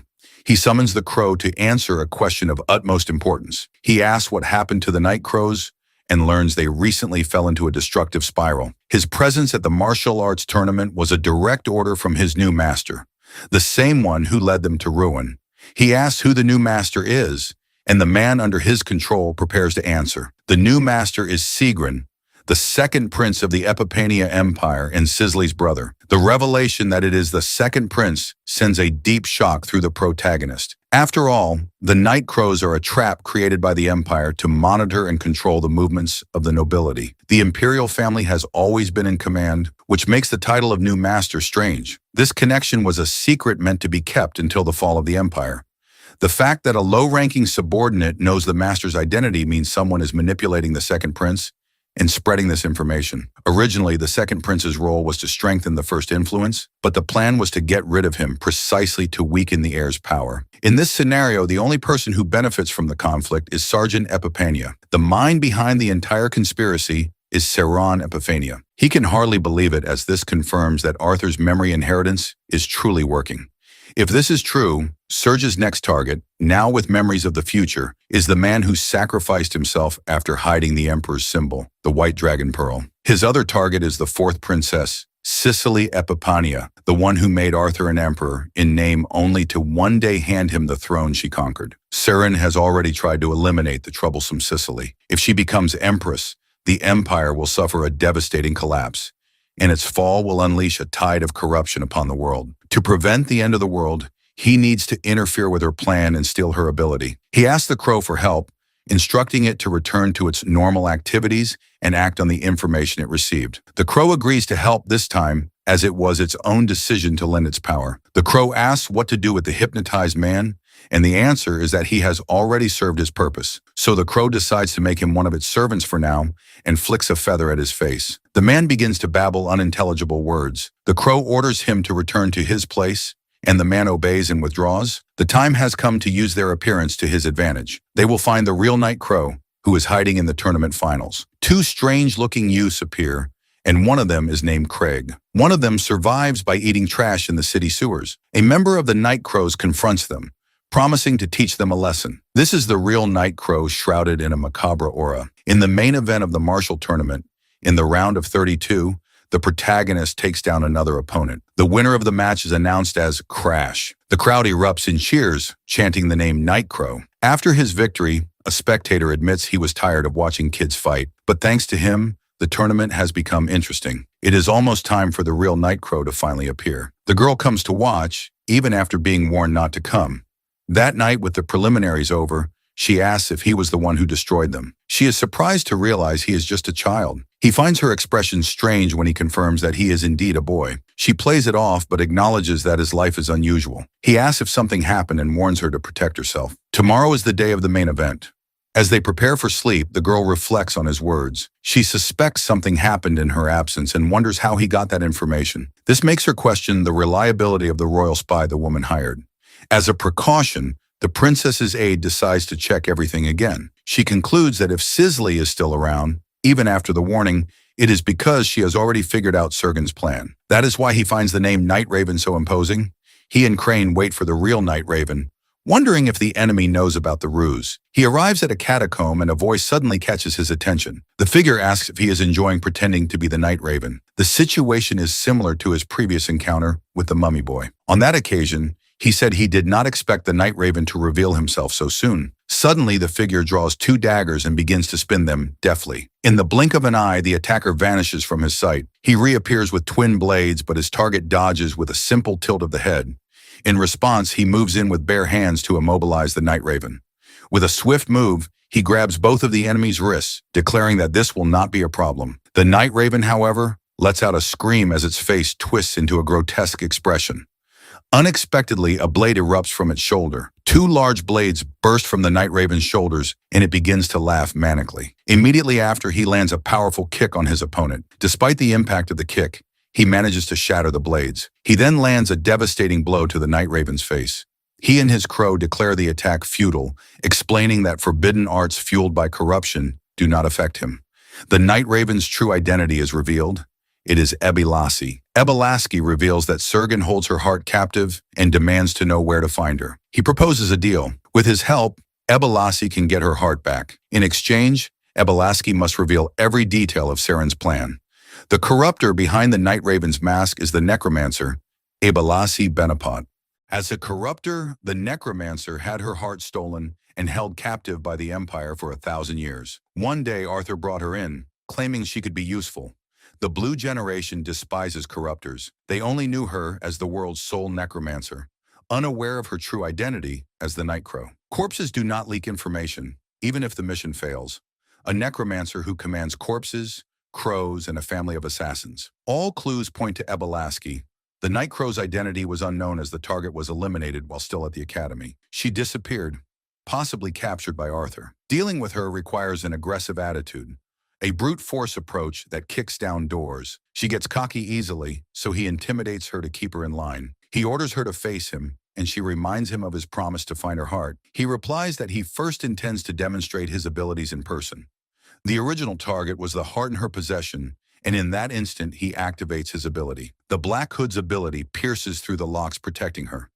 With so many conditions in place, a direct approach was difficult. He tells Ebilassi to entrust her heart to him. He claims he can retrieve it for her right here, right now. Tears stream down her face as he tries to break through the locks.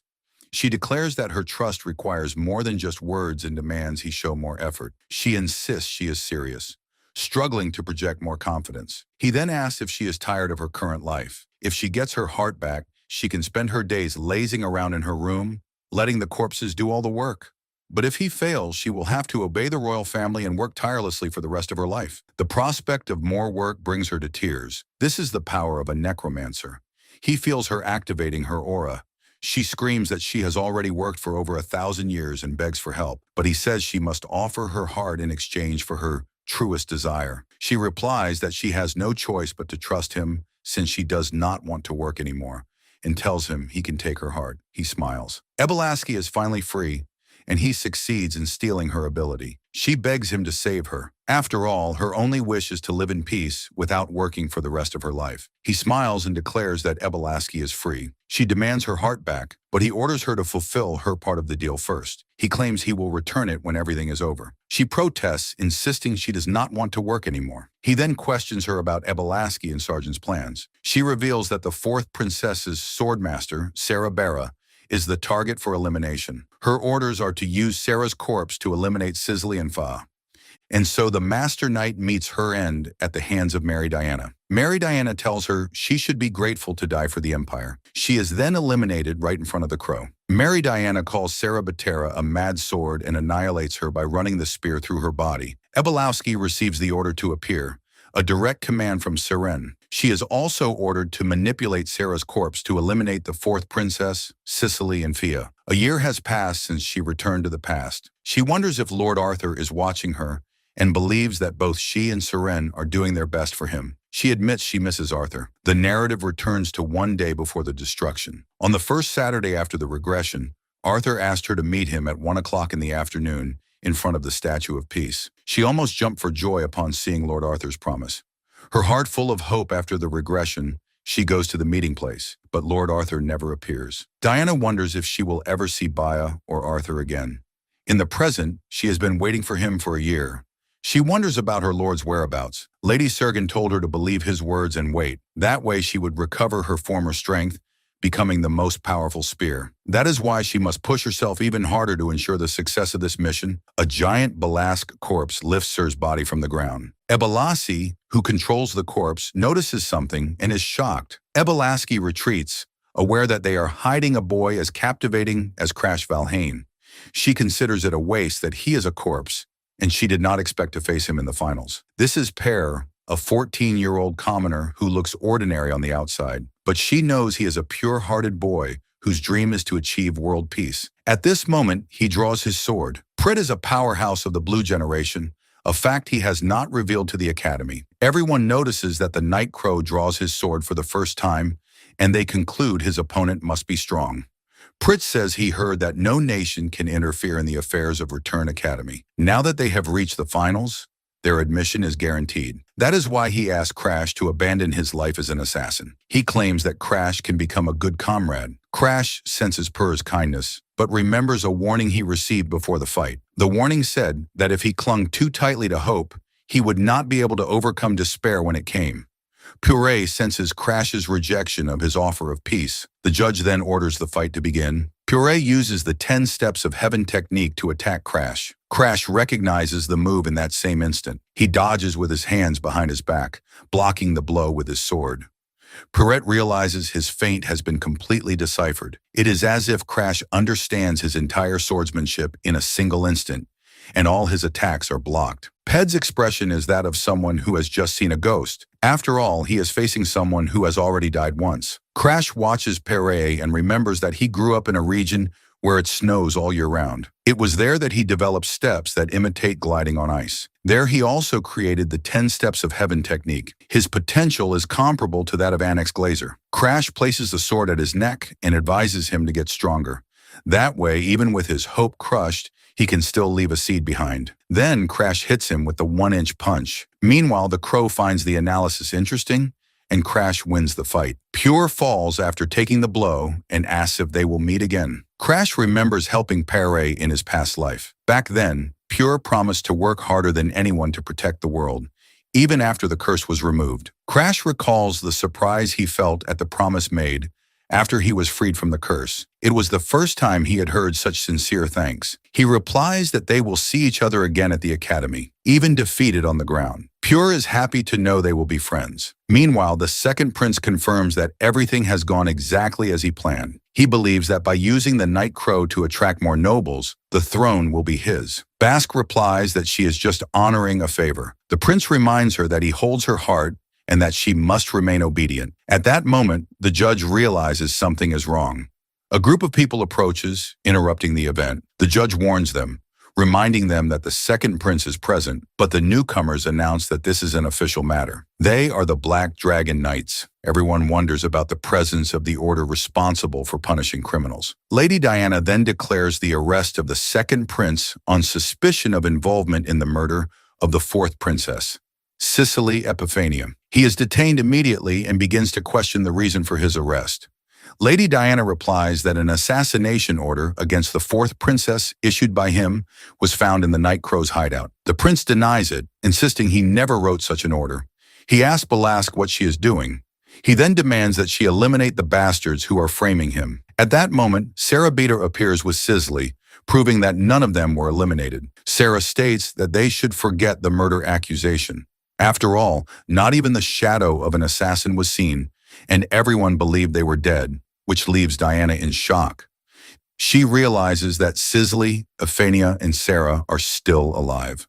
Stunned, Diana wonders what is happening. On the night Sarah was supposed to be eliminated, Cicely's intuition proved correct. Cicely warns Sarah that they cannot trust the royal spy they hired. For this reason, Sarah decides to check the information again. Hearing the warning, she finds it impossible that the spies inside the palace could betray them. Still, a bad feeling overcomes her, and she goes back to speak with Her Highness immediately. The crow offers Sarah Batera the temporary power of immortality in exchange for her life force. The voice of Crash's crow echoes directly inside Sarah's mind. In that instant, she is consumed by the curse of immortality.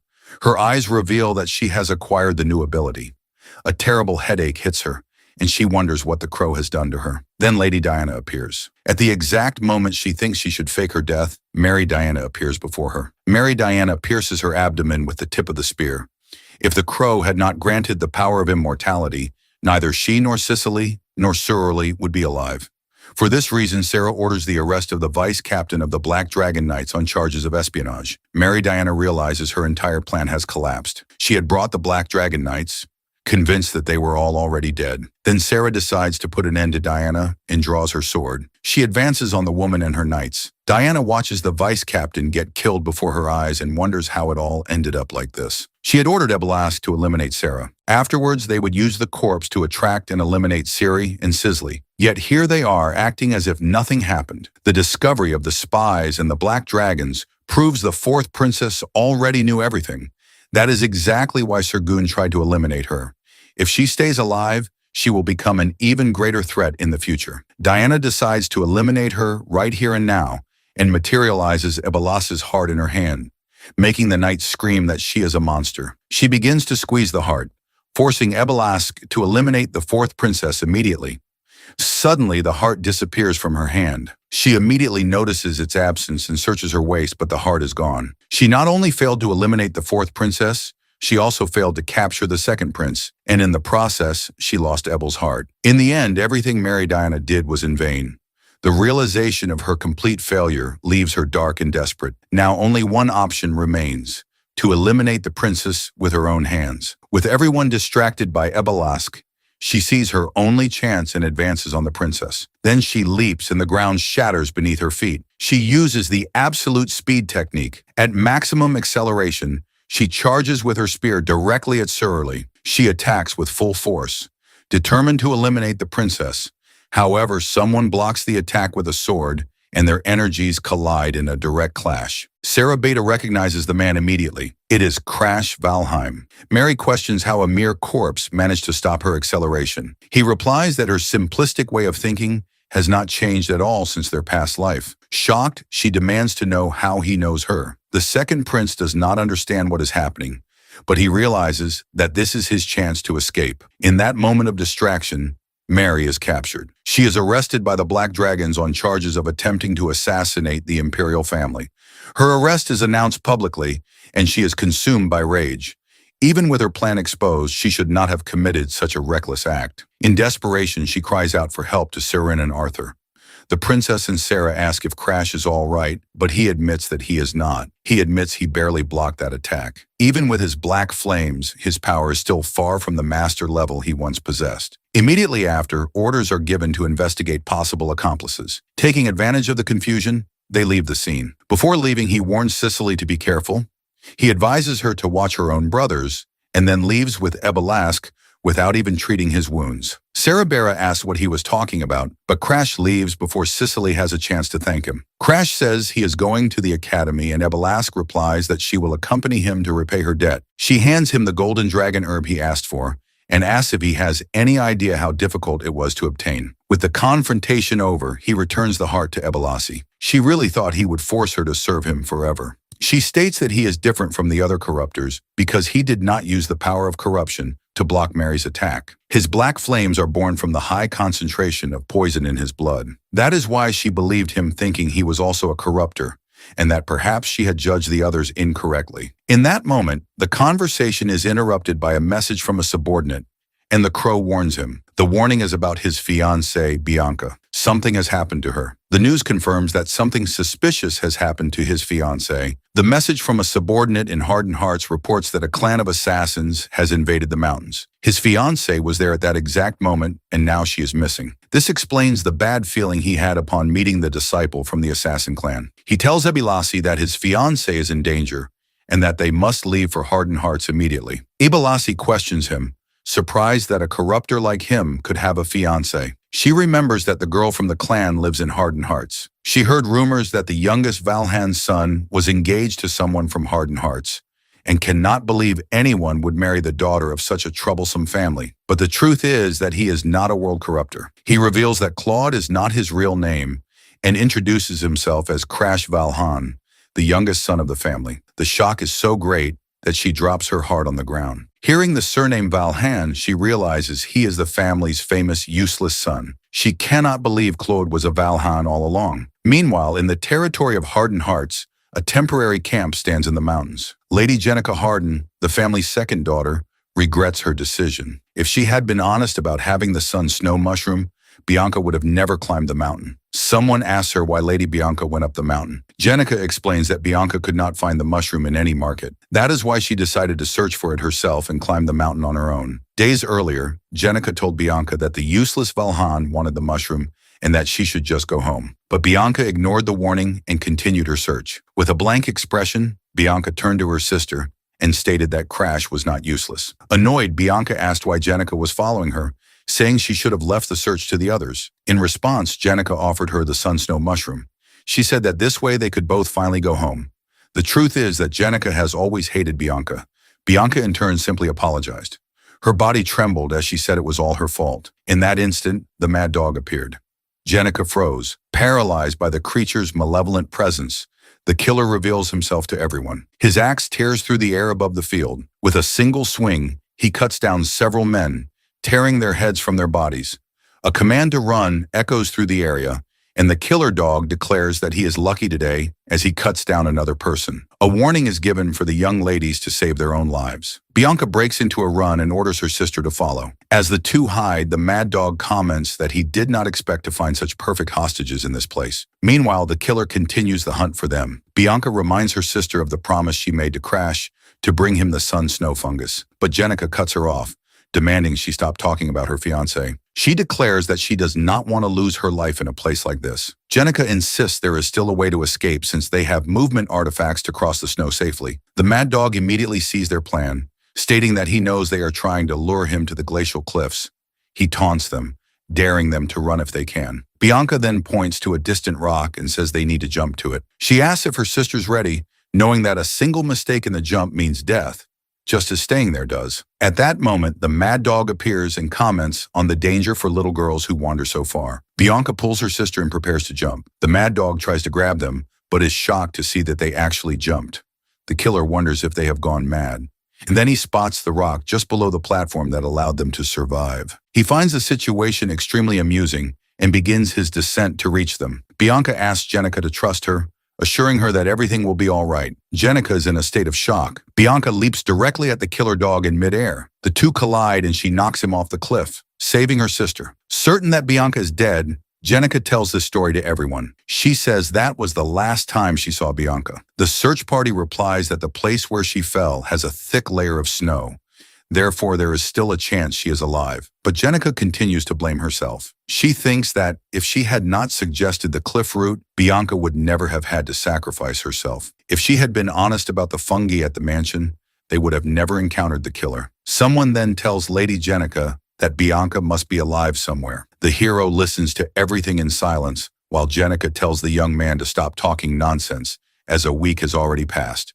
She argues that even if Bianca escaped the killer, she is someone who spends most of her time reading books. There is no way someone like her can survive alone in the mountains. Far away, Bianca lies in the snow, calling for Crash as her body trembles from the cold. Even in pure desperation, her only wish is to see her fiancé again. Her sister always said she would not survive in the mountains. After all, a person who only read books would have no way to withstand that environment. She mutters the name of her husband, Crash. She opens her eyes extremely weak and realizes she fell asleep again in the freezing cold. For days, she survives only on nuts and the warmth of the solar snow fungus. and her body reaches its limit. After falling from that killer cliff, she keeps climbing to higher places in search of help. Eventually, she reaches a warm place where the solar snow fungi grow in abundance. She collects several fungi that emit natural heat and uses them to survive the cold. In an unstable cave, she keeps herself warm and hidden. Surrounded by the fungi and guided by a survival book, she manages to treat her wounds, but the cold, pain, and hunger drain her stamina, and she does not know if she can hold on for much longer. She clings to the hope that a rescue party is looking for her, remembering the promise she made to Crash. Finally, the killer dog finds her. He announces that her journey ends there, but the girl does not even notice his presence. Apathetic, she wanders aimlessly until she finds a nut, which she picks up, thinking it was hidden by a squirrel. In that instant, an axe flies in her direction and hits a tree right behind her.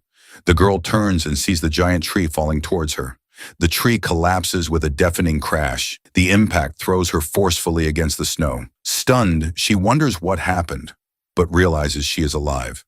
Her expression remains empty after the attack, and her indifference bothers the killer. The killer dog did not expect Vaughn's fiancée to be so much trouble. He reflects that if she had acted like a hostage, she could have gone home in one piece. He grabs her by the neck and notices the hair ornament, a valuable piece that would fetch a lot of money. Her only thought is to go back home to her husband at the Green Pine Mansion. She remembers the happy days reading while Crash trained and how the time with him awakened new emotions. Even someone like her who thought herself emotionless felt happiness, and now the tears come. She understands now how precious those days were and regrets not realizing the comfort of that life sooner. She whispers that she wants to see Crash, and at that moment he appears behind the killer. He delivers a swift blow that forces the man to release his fiancée. He takes Bianca in his arms and says she did well, asking her to leave the rest to him. She is happy to see him, but she is too weak to react. He entrusts Bianca to care and removes his hood. As he had told Balask, he could not interfere,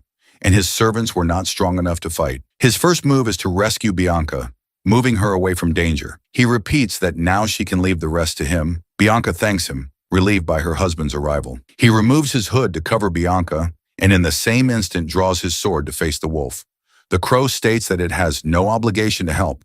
He orders Krim to take care of Bianca and repeats what he said before. He cannot interfere and his servants are not strong enough for combat. The crow directs its words to the protagonist who understands the situation. After all, she already teleported him here. The crow warns that last time he escaped by pure luck. The assassin hound is stronger and it questions if the protagonist is sure he can win this fight. He activates his aura, and the assassin hound demands to know who he is and why he is interfering. The hero orders him to return something as his purple energy intensifies. Confused, the wolf asks what he is supposed to return. The hero declares that the hair clip belongs to his wife. Then he calls him by his name, Assassin Hound Bergman. The assassin hound recognizes him as the brat from Volhan and lunges to attack with his axe. He holds his fiancée's hair clip and begins to threaten the hero. As the axe comes down, the protagonist blocks it with a sharp reflex. Even with his sixth sense, the hero can barely follow the enemy's movements, whose aura is at a very high level. If he takes them both as hostages, the bounty price increases tenfold. That is why the wolf decides to capture him too. Compared to him, the hero only recently reached the intermediate expert level and blocks the attacks with immense difficulty. He backs away for a moment, trying to cast a spell, but Bergman's hound does not stop attacking, forcing the protagonist to defend against everything. The hero continues to defend himself with maximum effort. Finally, he gives in, taking damage as his sword is thrown into the air. He blocks the blow, but the impact is too strong and rips the weapon from his hands. The blow sends the protagonist flying, and his sword flies through the air. The weapon falls to the ground, and Bergman the hound declares that the game is over. The assassin hound realizes the boy has suddenly disappeared. He cannot catch his scent and wonders where he went. The hero appears behind him, charged with energy and ready to land a blow. He unleashes his signature move, the one-in punch straight into the enemy's stomach. The assassin hound's ribs shatter from the impact. His dull sword does not have enough power to expand his field of control. That is why he decides to end the fight right now using his powerful flaming sword. Assassin Hound Bergman is in shock, his eyes widening as he sees the blade's transformation. Suddenly, the enemy uses the ghost snare, a technique that leaves the protagonist completely immobile. He feels a terrible pressure and doubts he can withstand it. Bergman's hound walks toward him as he slowly sinks into the snow. The search party will arrive at any moment, but before that, the hero will be eliminated by the hound. The hero falls into the ghost snare's trap. Reality distorts around him. All his senses are blocked. It is a secret technique that manipulates aura perception through sound. His old self would be defeated in an instant by such a blow, but he has already overcome this technique once using his hypersensory perception of mana flow. He activates his mind's eye to resist the attack. This is not the first time he has resorted to this power. The dog questions if he can withstand the blow, noticing his target is paralyzed. Bergman, however, is a much stronger elite fighter and knows the search party is approaching. He senses an axe strike coming from his side, but his reaction time is slow. Fear overwhelms him as he sees the blade advancing. He defends at the last second, and the dog mentions the search party. The threat to eliminate him before the party arrived was a bluff from the assassin, who now advances with his sword, leaving him terrified.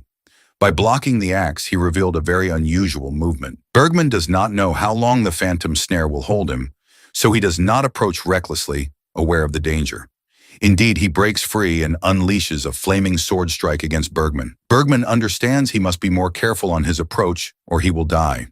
The hero shows no reaction when the dog promises to cut him to pieces to feed the pigs. The phantom snare finally takes full effect, and the boy is paralyzed once more. So he decides to keep attacking until his opponent tires and summons the phantom battle axe. An endless rain of illusory axes falls upon his head. He closes his eyes and concentrates.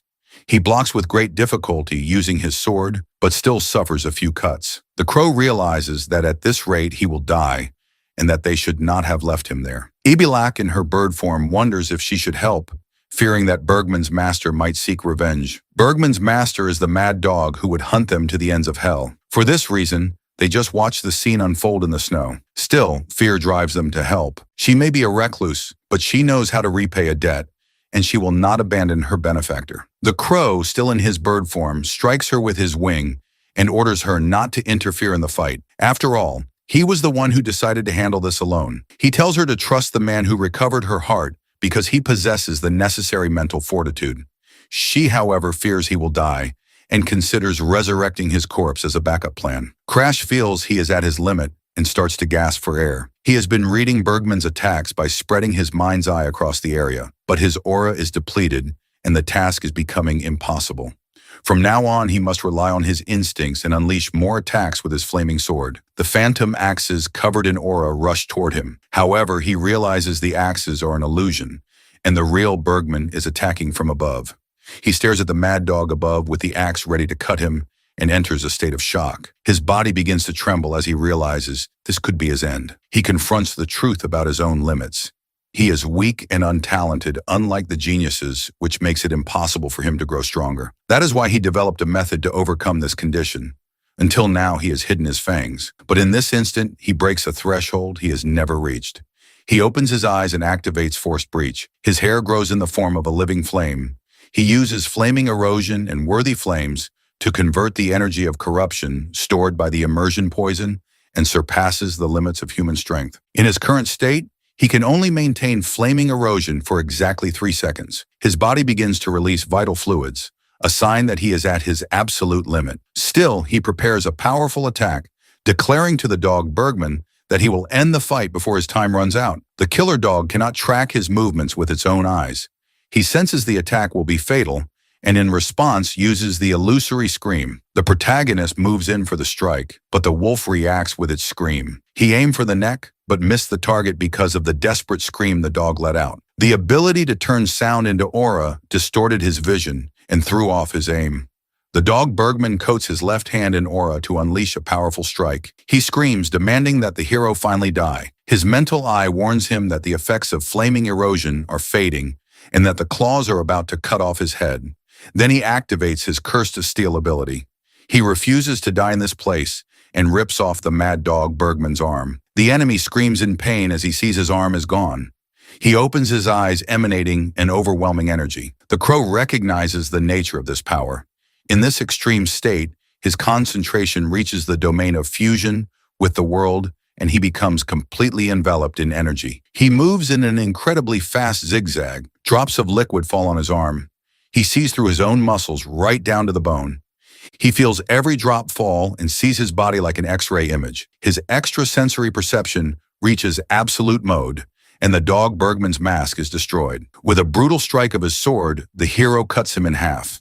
The enemy's presence vanishes, wiped out by a single strike. The girl and the crow celebrate Crash's victory, who shattered his enemy.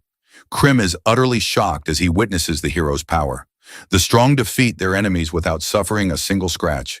But for the weak to overcome the strong, a great sacrifice is required, and the hero loses his right arm. The hero is on his knees, his severed arm on the ground emanating a corrosive energy. The crow asks if he is finally satisfied. He loses blood and collapses to the ground, buried by the snow, strengthless but victorious. Krim warns that they must return immediately. Ebilak's corpse gathers them to begin the journey back home. If Bianca could express emotions, perhaps the world would not seem so gray to her. The hero appears in a suit in a vision that seems to be from the future. She questions what would be worse, to feel everything or to feel nothing. He believes that if she were to blossom in her current state, the shock would destroy her. She asks if he would care if she died since they barely know each other. Crash replies that the decision was his family's, not his. Dead Grayson, hardened hearts, the head of the family, goes mad and beats everyone before taking his own life. Bianca is the only survivor. Jenna, the second daughter, saves her. In response to the tragedy, House Valheim annuls the marriage alliance and breaks off Crash and Bianca's engagement. That meeting is arranged only as a last goodbye, as the hero knows they will never see each other again. He says she should see this as a warning and that he would not be there if she gave up on living. The girl watches him with total apathy. Then he uses the curse-stealing ability on her. His hand swallows the curse that afflicts the girl. Absorbing such a great curse would neutralize an ordinary doll instantly. Opening his eyes, he asks how she is feeling. On that day, for the first time, Bianca frees herself from the snow doll curse, only to discover that the world is a cruel place. In the same instant, she recovers her lost emotions. Something inside her transforms, and she becomes a monster. 3 years later, a war breaks out in the territory of the Ardenhards. A man of the family claims that the kingdom of Stern would be at peace if not for the Aphania Empire. It all happens because of the prince, who possesses information capable of shaking the empire. To stop him, the empire sends the Poison King. The Poison King goes mad and causes a massacre, starting the war. In revenge, the White Phantom eliminates the sovereign. While they discuss the isolation of the ice pavilion, soldiers from Stern launch an attack. They are in charge of the frontline supply depot, and the hero wonders how they could have been so careless. He attacks several at once, but the soldiers pursue him for being a member of the Blue Generation. The hero runs through the snow, having used the curse so much that not even a saint can cure him. With no other choice, he runs to Bianca's fortress to ask for help. He pounds on the door, begging her to open it. She opens the door just as the hero conjures ice spikes to stop the army on his heels. The ice spikes pierce through the enemies, and he eliminates them to stay alive. Bianca opens the door and remarks that it has been a long time since they last saw each other. She casts ice spells at the approaching men. The ice spikes take them all down. Her ice magic pierces the bodies of the enemies. It has been a long time since he and Bianca have seen each other. Now she appears in a monstrous form, a sword embedded in her chest. Suddenly, Bianca collapses in front of Crash, who watches in horror. The wound was inflicted by the Poison King's daughter. Bianca asks him to remember the questions she asked before about what is more painful, having emotions or not. She recalls the day of the incident when her sister Jenica confessed that she never truly hated her. Jenica only hated herself for feeling hatred and said that Bianca was not a child who deserved any of it. Her sister wanted to be able to show the sadness she felt and shed tears. At the time, young Bianca listened to everything without showing any reaction. Because she had no emotions, she felt trapped inside a coffin. Back then, without emotions, she could not understand the meaning of those words.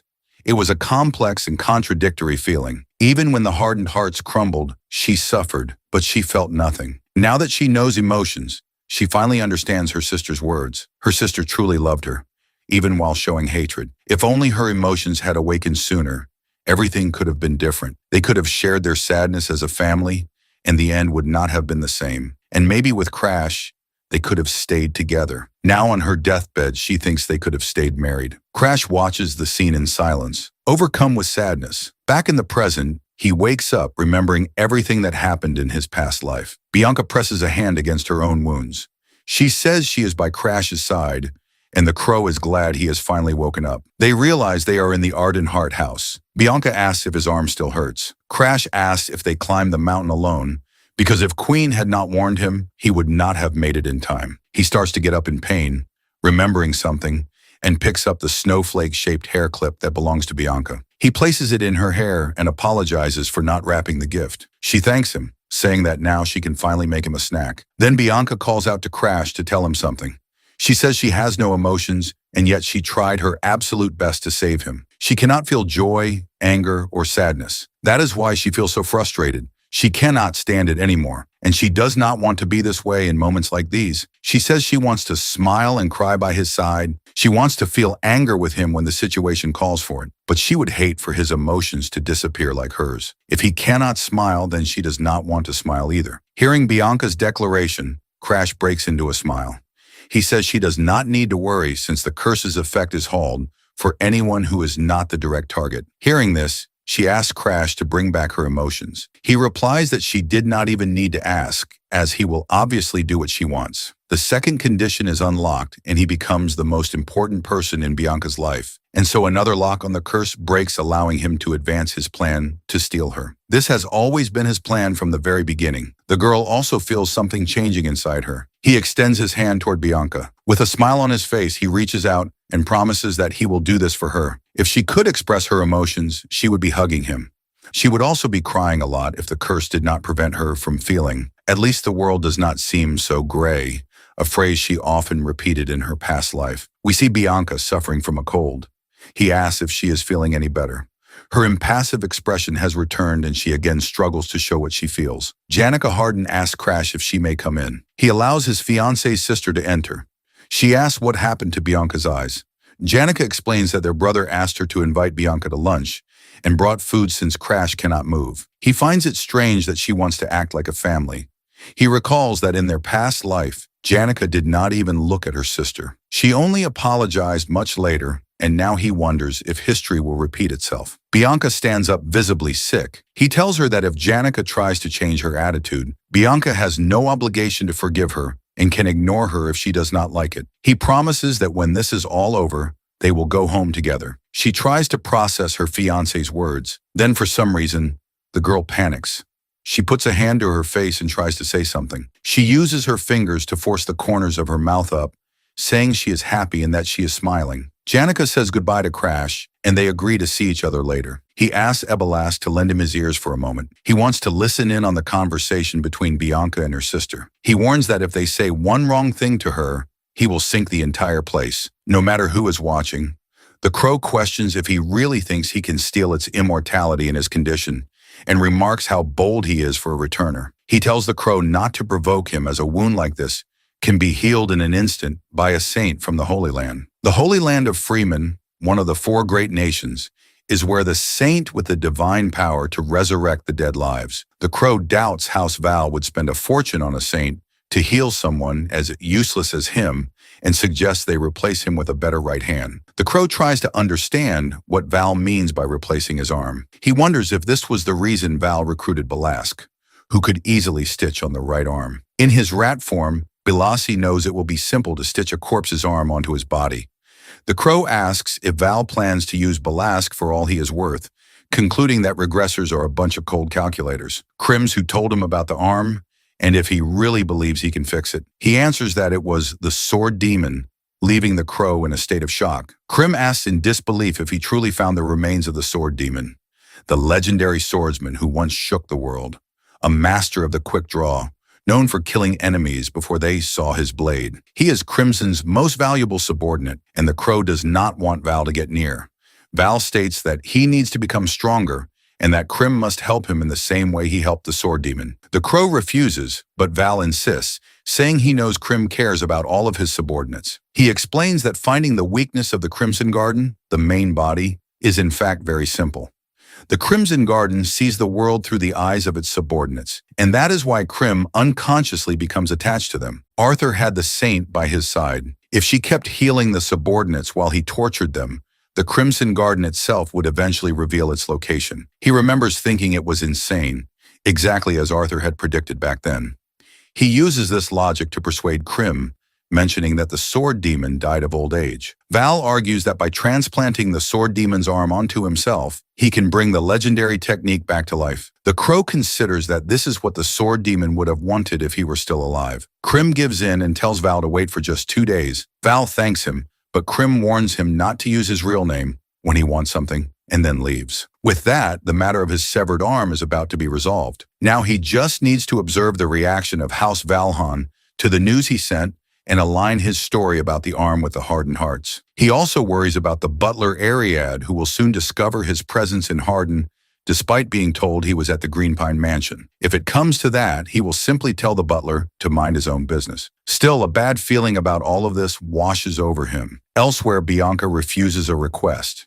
Her brother demands that she stop acting like a spoiled child and hand over the position of fiancé to Jenica. Mario Hardens argues that the useless one defeated Bergman and that Crash's true power will be a trump card for the family. She refuses to give up her position as the fiancé. It is the one thing in the world she is determined to protect. Her brother retorts that she will not be able to keep the position, calling her a cursed girl who will be thrown away once he gets tired of her. Jenica stands up angrily, saying her brother is going too far. He says with irony that if Jenica feels so guilty for Bianca, then she should marry him instead since she is an adult and needs to think about the family.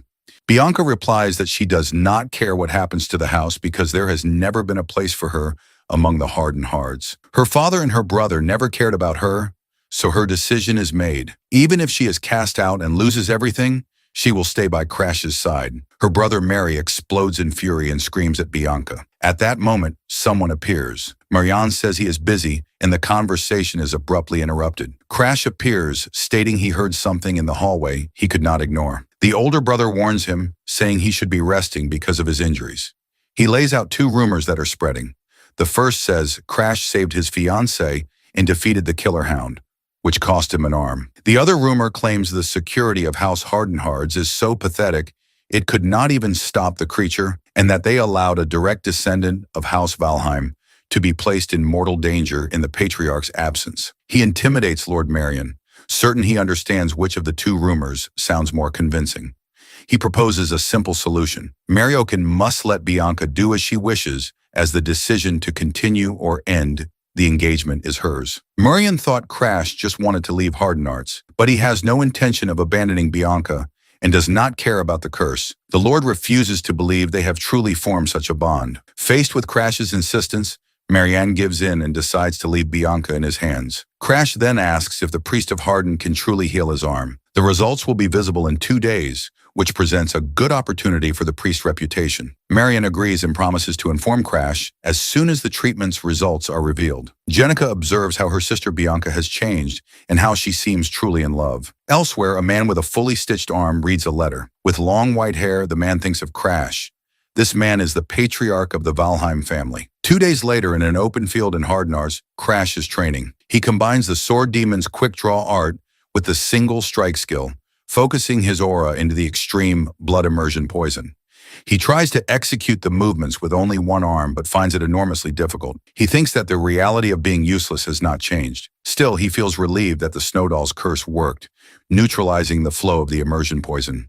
The flaming erosion burns the energy of worldly corruption absorbed by the poison, which makes it possible to force the body's limiters to break. This allows for the use of immense firepower by using worldly corruption as fuel.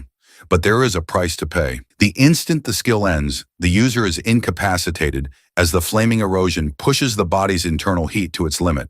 He concludes he cannot use the technique for long at the risk of burning his organs, and that he needs to regulate the heat to extend its duration. He remembers a person amidst the flames who used an icy energy. That man uses the yin energy of the moon. The man turns revealing red hair and a body covered in bandages. This memory leads him directly to his next objective, the dark lunar physique of the flame emperor, Alan Egret. As soon as his arm is healed, he will steal that man's curse. He arrives at a giant tree and recognizes it as the home of Ibalask. He and the crow knock on the door. Ibalask's servant number 8 opens the door and welcomes Crash. He notices the servant's rabbit ears, not understanding why. The inside of the place is identical to his last visit, and he wonders if she used her ability to connect the spaces. Eiley reveals that everything is prepared for his arm transplant. He stares at the sword demon's arm and is terrified by the sight. She states that the procedure is not impossible, but warns that the pain will be immense, and offers to render him unconscious if he is afraid. He replies that he is used to pain and cannot ask her to stop in the middle of the process. Servant number 8 prepares the gurney and positions the arm for the transplant. He lies down and the servant holds him to immobilize him during the procedure. Ebel begins to manipulate her aura and announces that the process will now begin. The sword demon's arm begins to react to her energy. He feels an overwhelming pain as the regeneration and fusion of the sword demon's arm are completed. She then begins the final step, connecting the nerves. In that instant, he feels extreme pain and screams loudly, even with the bite block in his mouth. Abask is impressed that he endured the entire process without fainting. She orders the servant to stop staring and release his restraints. There is a reason he was able to withstand the pain without losing consciousness. He used the extreme immersion poison on the arm, which reacted and began to take on a normal color. However, the limb began to turn disgusting, taking on a horrific shape. If he had been unconscious, the poison would have spiraled out of control. So he used his consciousness to regulate the process and allow the aura to accumulate. At that moment, he manages to use the extreme immersion poison in his blood to make the arm return to normal, and his arm regenerates completely, returning to a normal appearance. The crow realizes the process is over, and he feels the new limb as if it were his own arm. The crow suggests he test the arm while learning the art of the quick draw and asks Ebelas to use her training ground. After he blackmails her by mentioning an ancient book called Hakabun, she grants the request. She then asks number 8 to guide them to the training arena. On the way, he asks the servant what she knows about the sword demon's art of the quick draw. Krim replies that someone who claims to be a returner or a regressor should not ask about the technique with such mediocre knowledge. Crimson explains that the sword demon's quick draw may resemble his swordsmanship, but it is something very different. Normally, a quick draw technique consists of accumulating aura with the sword in its sheath and then drawing it at maximum speed. The sword demon's technique, however, is different as it breaks down the accumulated aura into fine particles to create a more efficient form. The granular aura particles explode, increasing acceleration and making the blade reach its limit speed while still inside the sheath. As a result, the blade explodes outward. The crow asks if he understood, and he replies that he did not. He decides, however, to try executing the technique in practice using his sword in the new arm. The crow advises him to surrender to the memories contained in the arm, assuring him that the technique will work.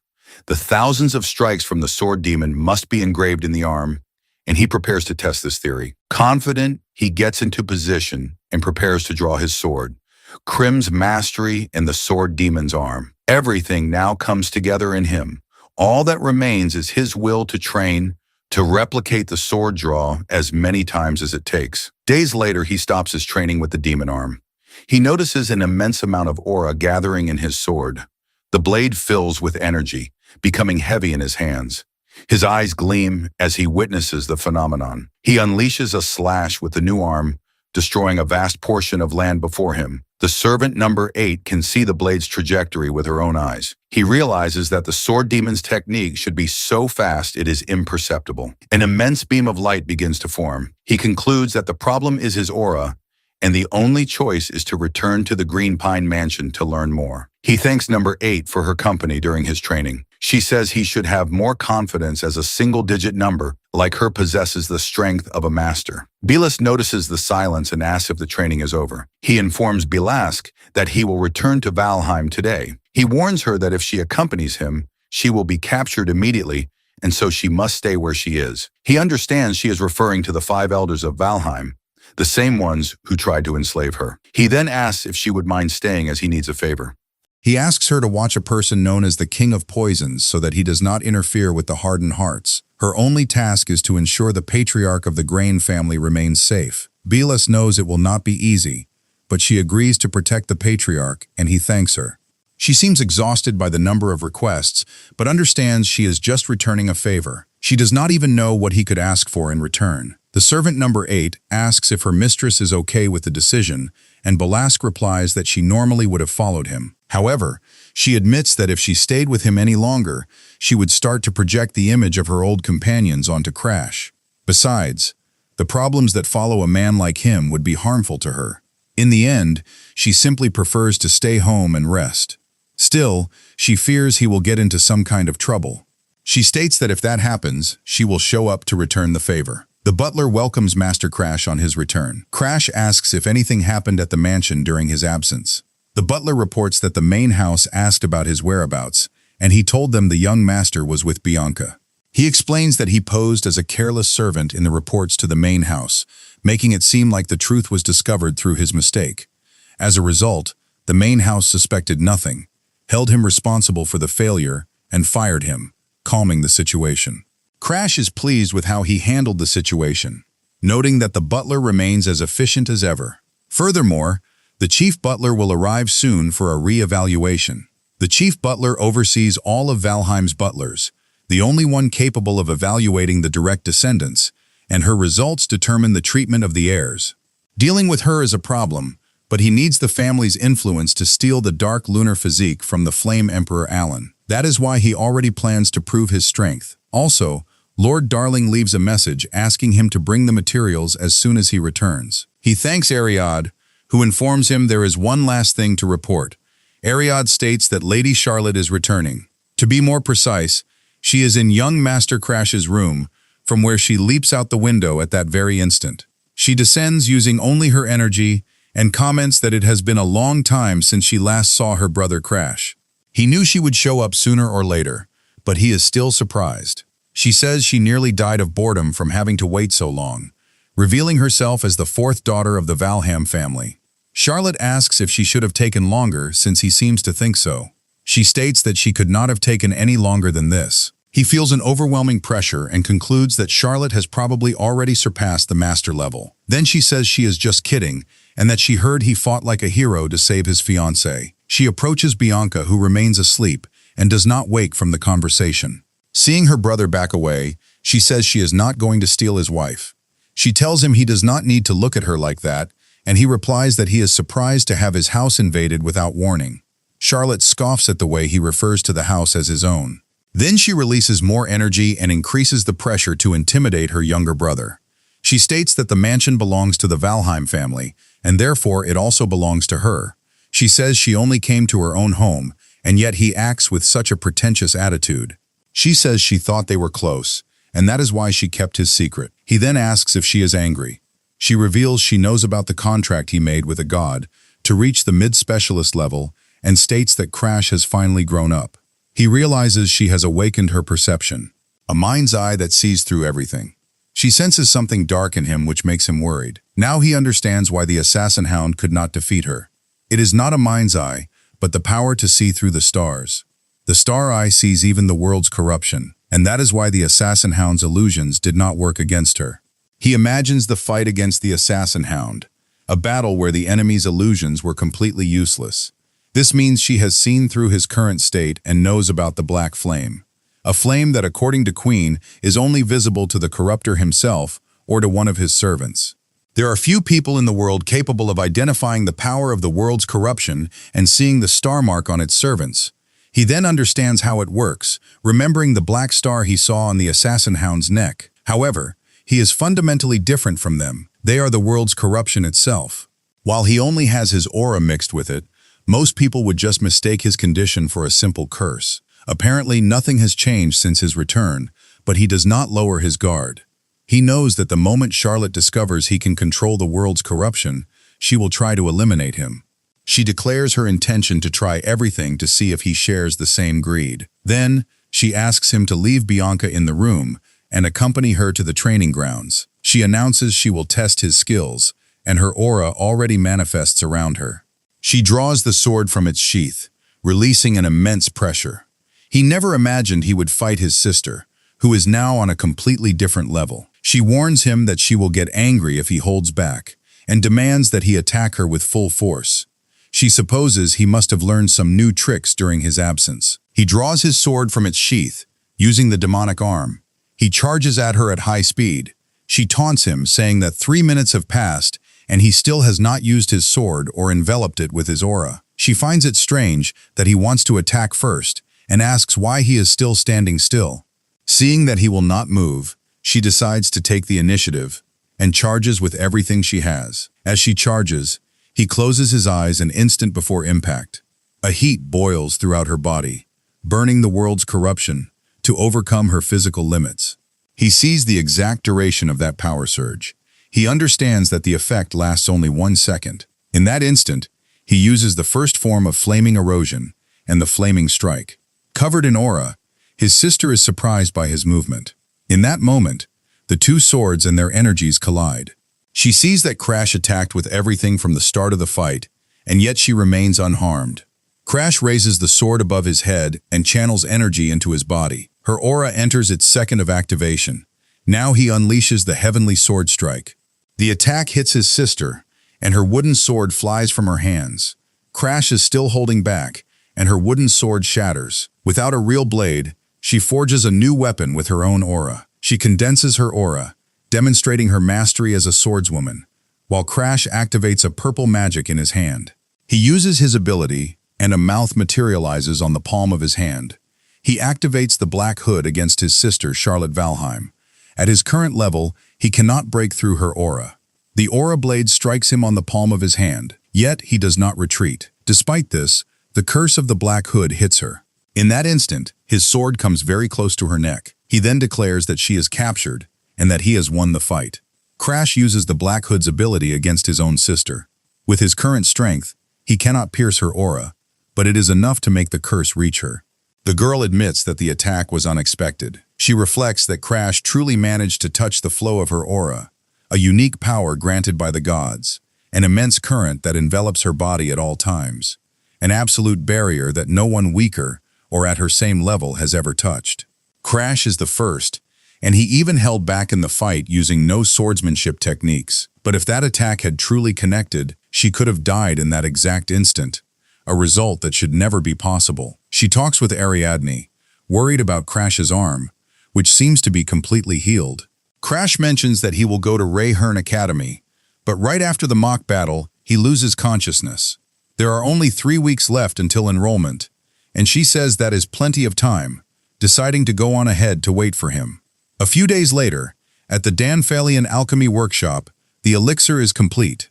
Darling hands over the vial, and Crash acknowledges her great skills while Krim asks for a nearby training ground. He asks Darling if he can use his training ground, and the alchemist agrees to the idea. Crash then asks about a type of medicine he had mentioned. Crash Valheim holds the medicine as he enters a state of meditation. Taking the pill is a simple act, but he tries to understand Krim's reaction, who starts to laugh. He ingests it without knowing what it is, an elixir called the Crying Dragon Pill. The legend says that a dragon must scream 9 times to be born. And just as muscles tear to grow, the pill destroys the body's strength. The goal is evolution. Krim states that he is already used to the pain and will endure the pill to become stronger. At that moment, the crow lets out a loud laugh. Crash starts to feel an internal heat, but for now, the sensation is not unbearable. He remembers having felt like he was inside a furnace, and the current heat seems mild in comparison. He says he has been through worse, and mocks the crow for thinking he could not endure this pain. The crow asks what kind of life he has lived, and Crash replies that he cannot explain. He reaches a point where he absorbs as much as he can, and the more he concentrates, the higher the absorption rate. Krim notes that his concentration is truly incredible. After all, this is a man who endured the agony of his organs burning and his nerves being remade. Of all the returners Krim has ever seen, he is the most different. Enduring this pain is what makes him obsessed with his goals, and if one day he reaches his limit, Krim will be forced to lift him up again, because that is the promise the two of them made. The protagonist feels as if he is submerged, realizing the nature of his aura. What was once a mere puddle has now transformed into a vast lake. Before, he could only refine the quality of his aura with secret techniques, and there was a clear limit to the increase of his total energy. But after the Weeping Dragon Pill, he ascends to the level of a high-level expert in an instant, skipping the intermediate stage and reaching the realm of geniuses. He feels satisfied to finally be on the same level as the prodigies. He then manipulates his newly expanded aura in its entirety. The crow comments on his stubbornness, noting that using Ignis to burn away the pill's impurities was a good idea. He replies that he has to be stubborn, otherwise he would stand no chance against stronger opponents. This includes Krim the Crow himself. Hearing Crash's words, the crow agrees. Darling appears, saying Bianca wants to see him and asking if he is finished with what he was doing. His fiancée decides to keep him company and appears right after. He tells her that from now on she should wait somewhere more comfortable while he trains. Darling watches the scene and reflects that having a fiancé seems very nice. He then suggests that maybe he should get engaged to Charlotte as well. When Crash threatens him, Darling simply replies with another flirt. Darling watches him with admiration and asks if he will enroll at Rehern Academy next year, receiving a confirmation. Hearing the answer, he decides he will enroll first, because he wants Crash to call him senior. He explains that he did not go to the same academy as Charlotte last year because the institution requires very high grades. Students only advance to the next grade if they do not fail their exams, and he asks if Crash is ready to enroll. He concludes that this is the perfect chance to be by Charlotte and Crash's side. Crash asks if his sister will also go to the academy, as he thought she was busy fighting corruption around the world. Darling admits it is just a hunch, and that he does not actually know if Charlotte will really enroll this year. He then hugs Crash, telling him not to feel lonely because time will fly by and they will meet at the academy. Crash reacts with disgust, ordering Darling Danilian to get away from him immediately. At that moment, the headmaid arrives for a visit. She announces that Lord Crash has returned to the Green Pine Mansion. She turns to a subordinate and gives an order. He is to inform the Green Pine Mansion that Lord Crash's examination will be held in 1 week. She stares at her reflection in a sword's blade, her expression filled with great expectation. The headmaid takes her leave, letting out a restrained laugh. She states that she is looking forward to the examination and to witnessing how much Crash has grown. Arriving at the Green Pine Mansion, Crash is met with a surprise. He comes face to face with the headmaid herself. He greets her formally and asks how she is doing. He reveals that the woman is his great-aunt Catherine Valhern. He comments that he heard about the need to retake the exam even after defeating the master-level killer dog. He attributes the victory to luck and concludes that he cannot avoid that conversation. She presumes that if he cannot reach Charlotte's level, he will give up the position of family head. The prospect of having to give up the position leaves him in shock. With the world's destruction by corruption approaching, strength becomes more important than lineage, ushering in an era where the strong, even commoners, can become emperors. Although it is natural that such a future cannot be imagined now, the current situation is so trivial it is almost comical. He begins to laugh, leading his great-aunt Catherine to question the reason. He questions if becoming the head of Valheim is a challenge worthy of the strong, and decides to proceed with the exam. His question offends Catherine. To her, he seems like a completely different person from who he was a year ago. He states he has already reached the expert level and that he will pass the exam if he can force a master to retreat a single step. He does not believe it will all end with a single step, but tells her that as a master, there is no reason to worry. The hero begins to draw his sword from its sheath. He takes a stance that surprises his great-aunt as he unsheathes the blade. It is a fast draw technique, reminiscent of the sword demon stance. That man's fast draw was unmatched, but he is no longer among the living. She is in shock as she witnesses the hero's movement. The hero channels a powerful aura, which vibrates intensely inside the sheath. There is no doubt that is the sword demon's stance. She sees the spirit of the sword demon manifest behind him, and then she understands everything. The hero grits his teeth and exhales, releasing a burst of mana as he draws the sword from its sheath. He uses the first sword technique and unleashes the strike. The waves of energy surge toward Catherine, who reacts by drawing her own sword. She grips the sword firmly and acknowledges that his move was good. She wonders where he learned such a technique. She positions the sword in front of her, preparing to block. She moves her blade to intercept the hero's attack. With a single slash, she dispels the wave of energy and states that he is no longer the same person. The clash of the blows generates a powerful shockwave. She smiles upon realizing she is unharmed, but in that same instant, something surprises her. Her sword shatters completely. Even though it is an ancient blade, she cannot believe what she sees and declares that he has passed. She reinforces the result, confirming that the hero passed the exam. She congratulates him on a job well done, but before she can leave, he asks her to wait. He states that he wishes to join the Sekai Knight Order of Valhan, currently stationed at the Red Magic Tower of Halgren. She questions his choice for the mid-level Sekai Order, and he confirms. She stares into his eyes, trying to decipher what he is truly planning. She informs him that she first needs to consult the Knight Commander. He thanks his great-aunt Catherine. Exhausted, He collapses to the ground upon hearing that Charlotte endured for about 7 steps. An imposing voice echoes, bringing this information to him. It is the voice of his father, the head of the Valheim family, the martial Emperor Balrog. His presence is overwhelming, and he notes that the hesitation in the boy's eyes has vanished. He states that Crash has grown up and orders him to rest for today. The young man does not understand why his father came all this way just to say that, and Balrog announces that they are returning to their territory. 3 weeks later in Halgren, the free city of the Red Magic Tower, he and Bianca explore the city, observing the goods and the magic supremacists. He has already read about this place in books, the Red Magic Tower, where the Flame King resides. Bianca knows him well, as he is one of the 10 strongest who became the master of the Magic Tower. This is also the home of the most dangerous of the 3 regressors, the one who inherited the memories and reached her peak the fastest. The Red Witch Abella possesses the magical knowledge from before the regression, and it is only a matter of time before she recovers her mana and becomes a great mage again. He cannot let her discover that he is also a regressor, so he needs to get out of there as soon as possible once his business is finished. He enters a famous shop known to only a few for the food it serves daily.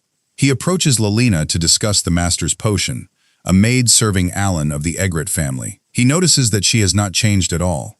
She hopes that Master Alan will be pleased, and the crow notes that the maid with the bright hair is Lelina. He has ordered Crimson to follow the maid with the bright hair to gather information. While they wait, they decide to eat. Afterward, he takes Bianca back and waits for Crim. At that moment, Crim appears flying in. He asks how the mission went, and the crow begins to report.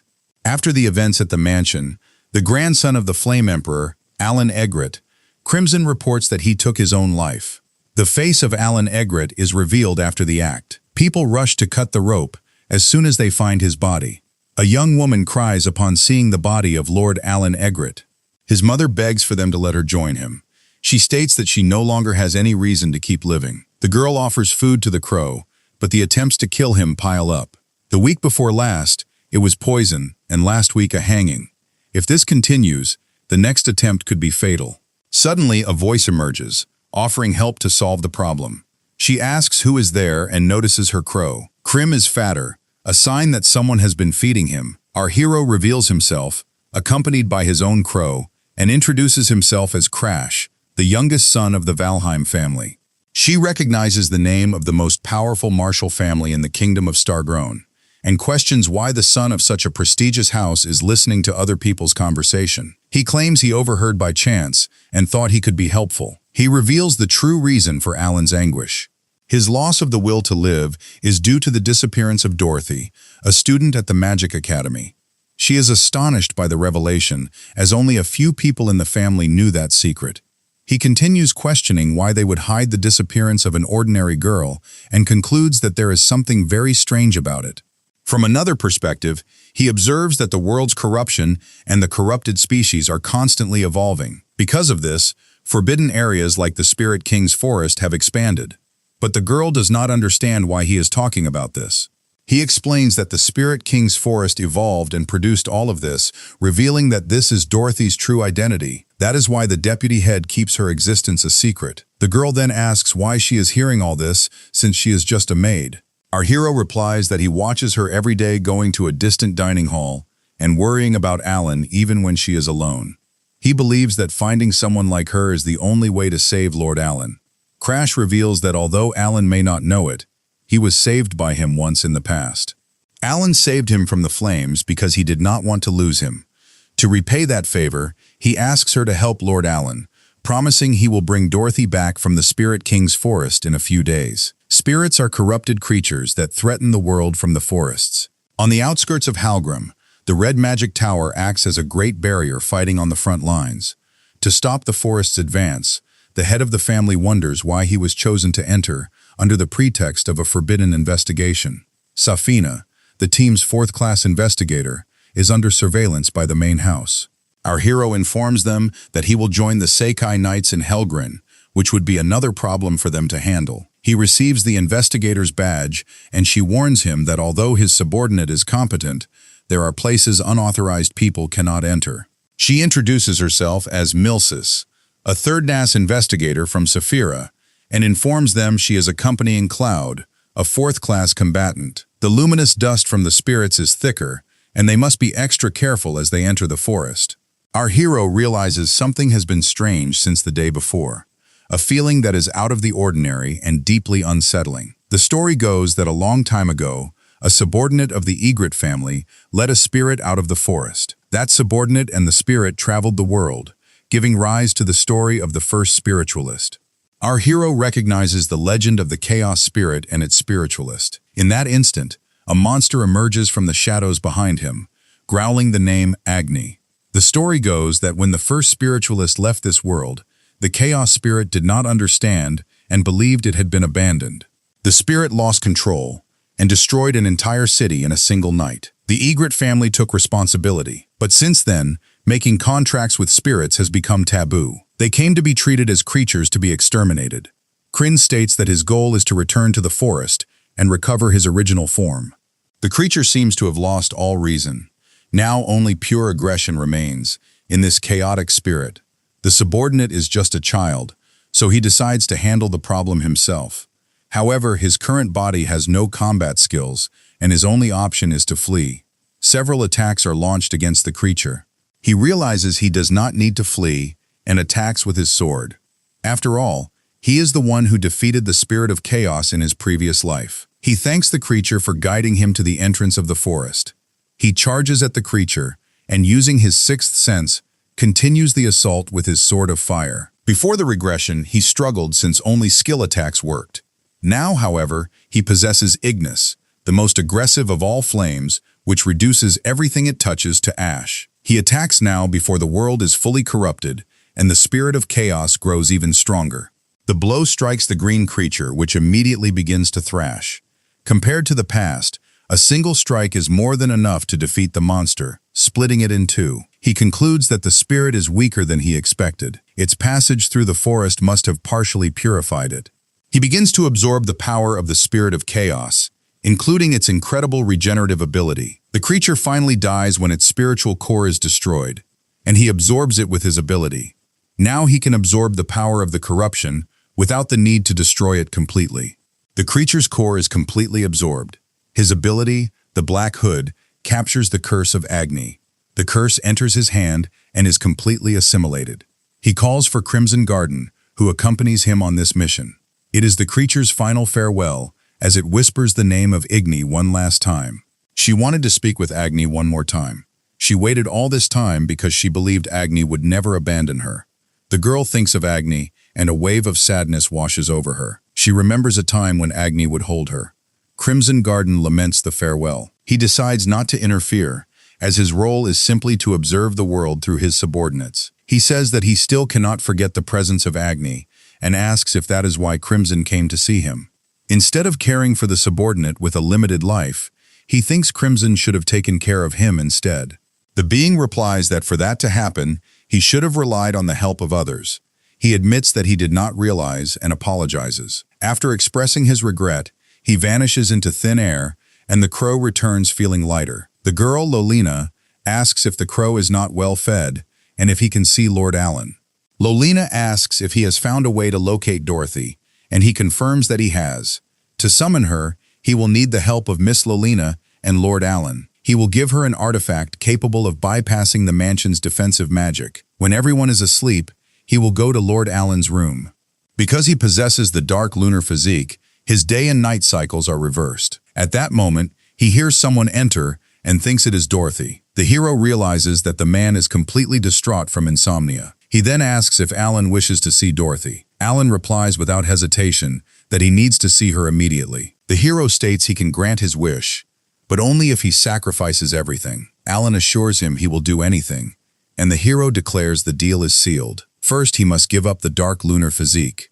Then, he must promise to sacrifice himself in the spirit forest within a few days. In exchange, he will bring Dorothy back to life. The hero demands that he give up the dark lunar physique and promise to sacrifice himself in a spirit forest in a few days. Only then will he bring Dorothy back from the dead. Hearing the proposal cornered, Allen thinks he is dealing with a demon. The hero replies that the comment is rude since a real demon would have already torn off his limbs. Allen reveals he was already planning to die, so the sacrifice does not matter. He considers the terms fair and asks if the other man knows what the dark lunar physique is.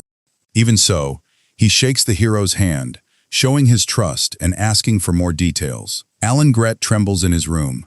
He is an heir to the Egret family, masters of fire magic. However, Alan cannot use fire magic due to his dark lunar physique. For this reason, he is removed from the line of succession, deprived of the affection of his own family. His grandfather scolds Agata, Alan's mother, for insisting the boy is her grandson and cannot lose his right of succession. He corrects her, calling her acting head Agata Egret, and asks if she will let the family and the Red Magic Tower fall just to spoil her grandson. He states that none of this would have happened if she had not married someone with yin energy.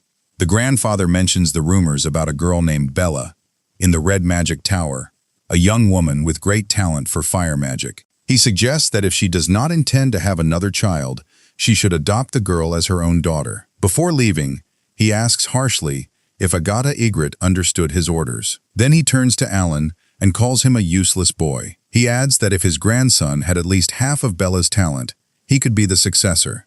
Young Alan promises to work harder in his training, hoping his grandfather will acknowledge him. His mother warns him that effort will not be enough, reminding him that his grandfather even eliminated Alan's own father. From that moment on, she says he needs to fight, as if his life depends on it just to survive. From that day forward, to ensure Alan would not be eliminated, acting head, Agata began to treat her beloved son with extreme harshness. That is why in the future, Alan became the man the hero met, a man who cried out for vengeance, his body entirely covered in wraps and bandages. Driven only by family, the grandfather moves to take revenge on the Flame King who took something precious from him. After burning the dark physique along with his own body, Alan abandons his family and becomes the Emperor of Flames, surpassing his grandfather. Alan's mother flees the scene in desperation, while the grandfather tries to eliminate his son. Suddenly, someone appears, leaping over his horse. The figure strikes with a heavy sword, interrupting the Flame King's blow and saving Alan. His intervention seeks to prevent Alan from being hit by the flame strike. He draws an enormous sword from its sheath and throws Alan away from danger.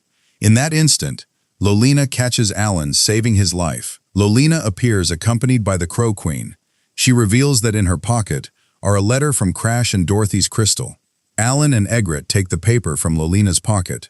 The letter instructs them to follow the crow to a shining lake and place the crystal in the water where the Spirit King's egg will bring Dorothy back to life. Lolina, however, still appears to be upset. She explains that stealing Dorothy's crystal only required luring the acting chief.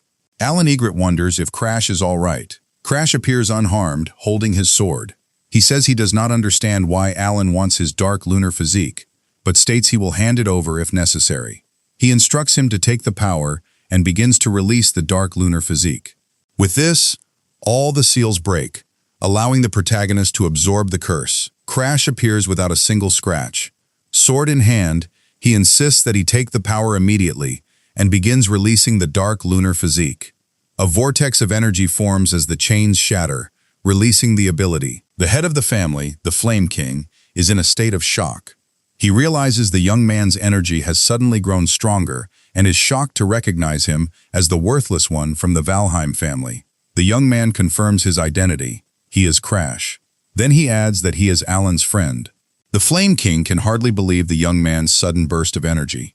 The Flame King begins to laugh at the declaration, commenting that the young man's sinister energy is just a condensed curse. He claims he is already busy with his grandson and tells Crash to leave as he has no intention of fighting the Valheim family. In a lightning-fast move, Crash appears behind him, reminding him that he is one of the 10 strongest in the world, and yet he unleashes an attack directly at his back. Crash accuses him of turning his back on a rookie, even though he is one of the strongest. He notes that both he and Alan only learn things the hard way by taking a beating. Far from the battle, Alan places Dorothy's crystal in the lake. Lolina says the young master needs to save Dorothy soon, because Crash has a chance to defeat the Flame King. He holds the crystal, remembering that it never mattered how many spells he learned. He simply could not use fire magic, making him a disgrace to his family. He considered himself useless, but now he feels like he is doing a good deed. To Dorothy, however, he was incredible and she always asked if he was a genius. In his memories, the girl asks if he is a genius. He noticed that even though the formula was the same, her magic was very stable. He would tell her anyone at the academy could do that, but she insisted she was a failure. That is why she asked Alan and Igor to teach her the spells from the grimoires. As payment, she would offer food from her favorite restaurant, but he saw himself as a worthless mage because he could not use magic. To someone who thought that way, Dorothy was a mysterious presence. He wondered why Dorothy wanted to use magic so badly. She thought it was fun, but he did not feel the same way. When she asked why he studied magic, he replies that it was only natural being the son of a prestigious family. She argues that magic is difficult and children are honest, so they cannot do something they do not want to, even when forced. In the beginning, Alan also found magic fun, and his mother supported him. In his memories, his mother would tell him that magic would become an indispensable part of his life. He remembers that, just like Dorothy, he also loved magic when he was a child. It was thanks to Dorothy that he could once again love the magic he had come to hate. He taps Dorothy on the shoulder and calls her name. The instant she turns, he kisses her. He tells her he likes her, and the girl turns completely red. She accuses him of doing things in the wrong order, but to him, she was the one who gave him a reason to live. Now the paper airplane she used to throw is on fire. She taught him about love and was the most important person in his life until the day she died. In her sacrifice, she was happy that she had managed to save Alan. He screams and cries, while Agatha asks if her son is all right. The spirit involved in the terrorist attack is now sealed in the crystal. He insists that Dorothy was not a terrorist, but was actually trying to stop the attack. He explains that when the illegal society attacked the academy and set it on fire, she was the one who evacuated the students and protected him. The crowd is enraged that he is defending the spirit, unable to believe such words are coming from the Egret family. His mother asks if he understands what he is saying, but he cannot stop crying for Dorothy. Looking at his reflection in the lake, he begins to see Dorothy's hair. Finally, her body emerges from the water. He embraces her, declaring she is the person he loves most in the world.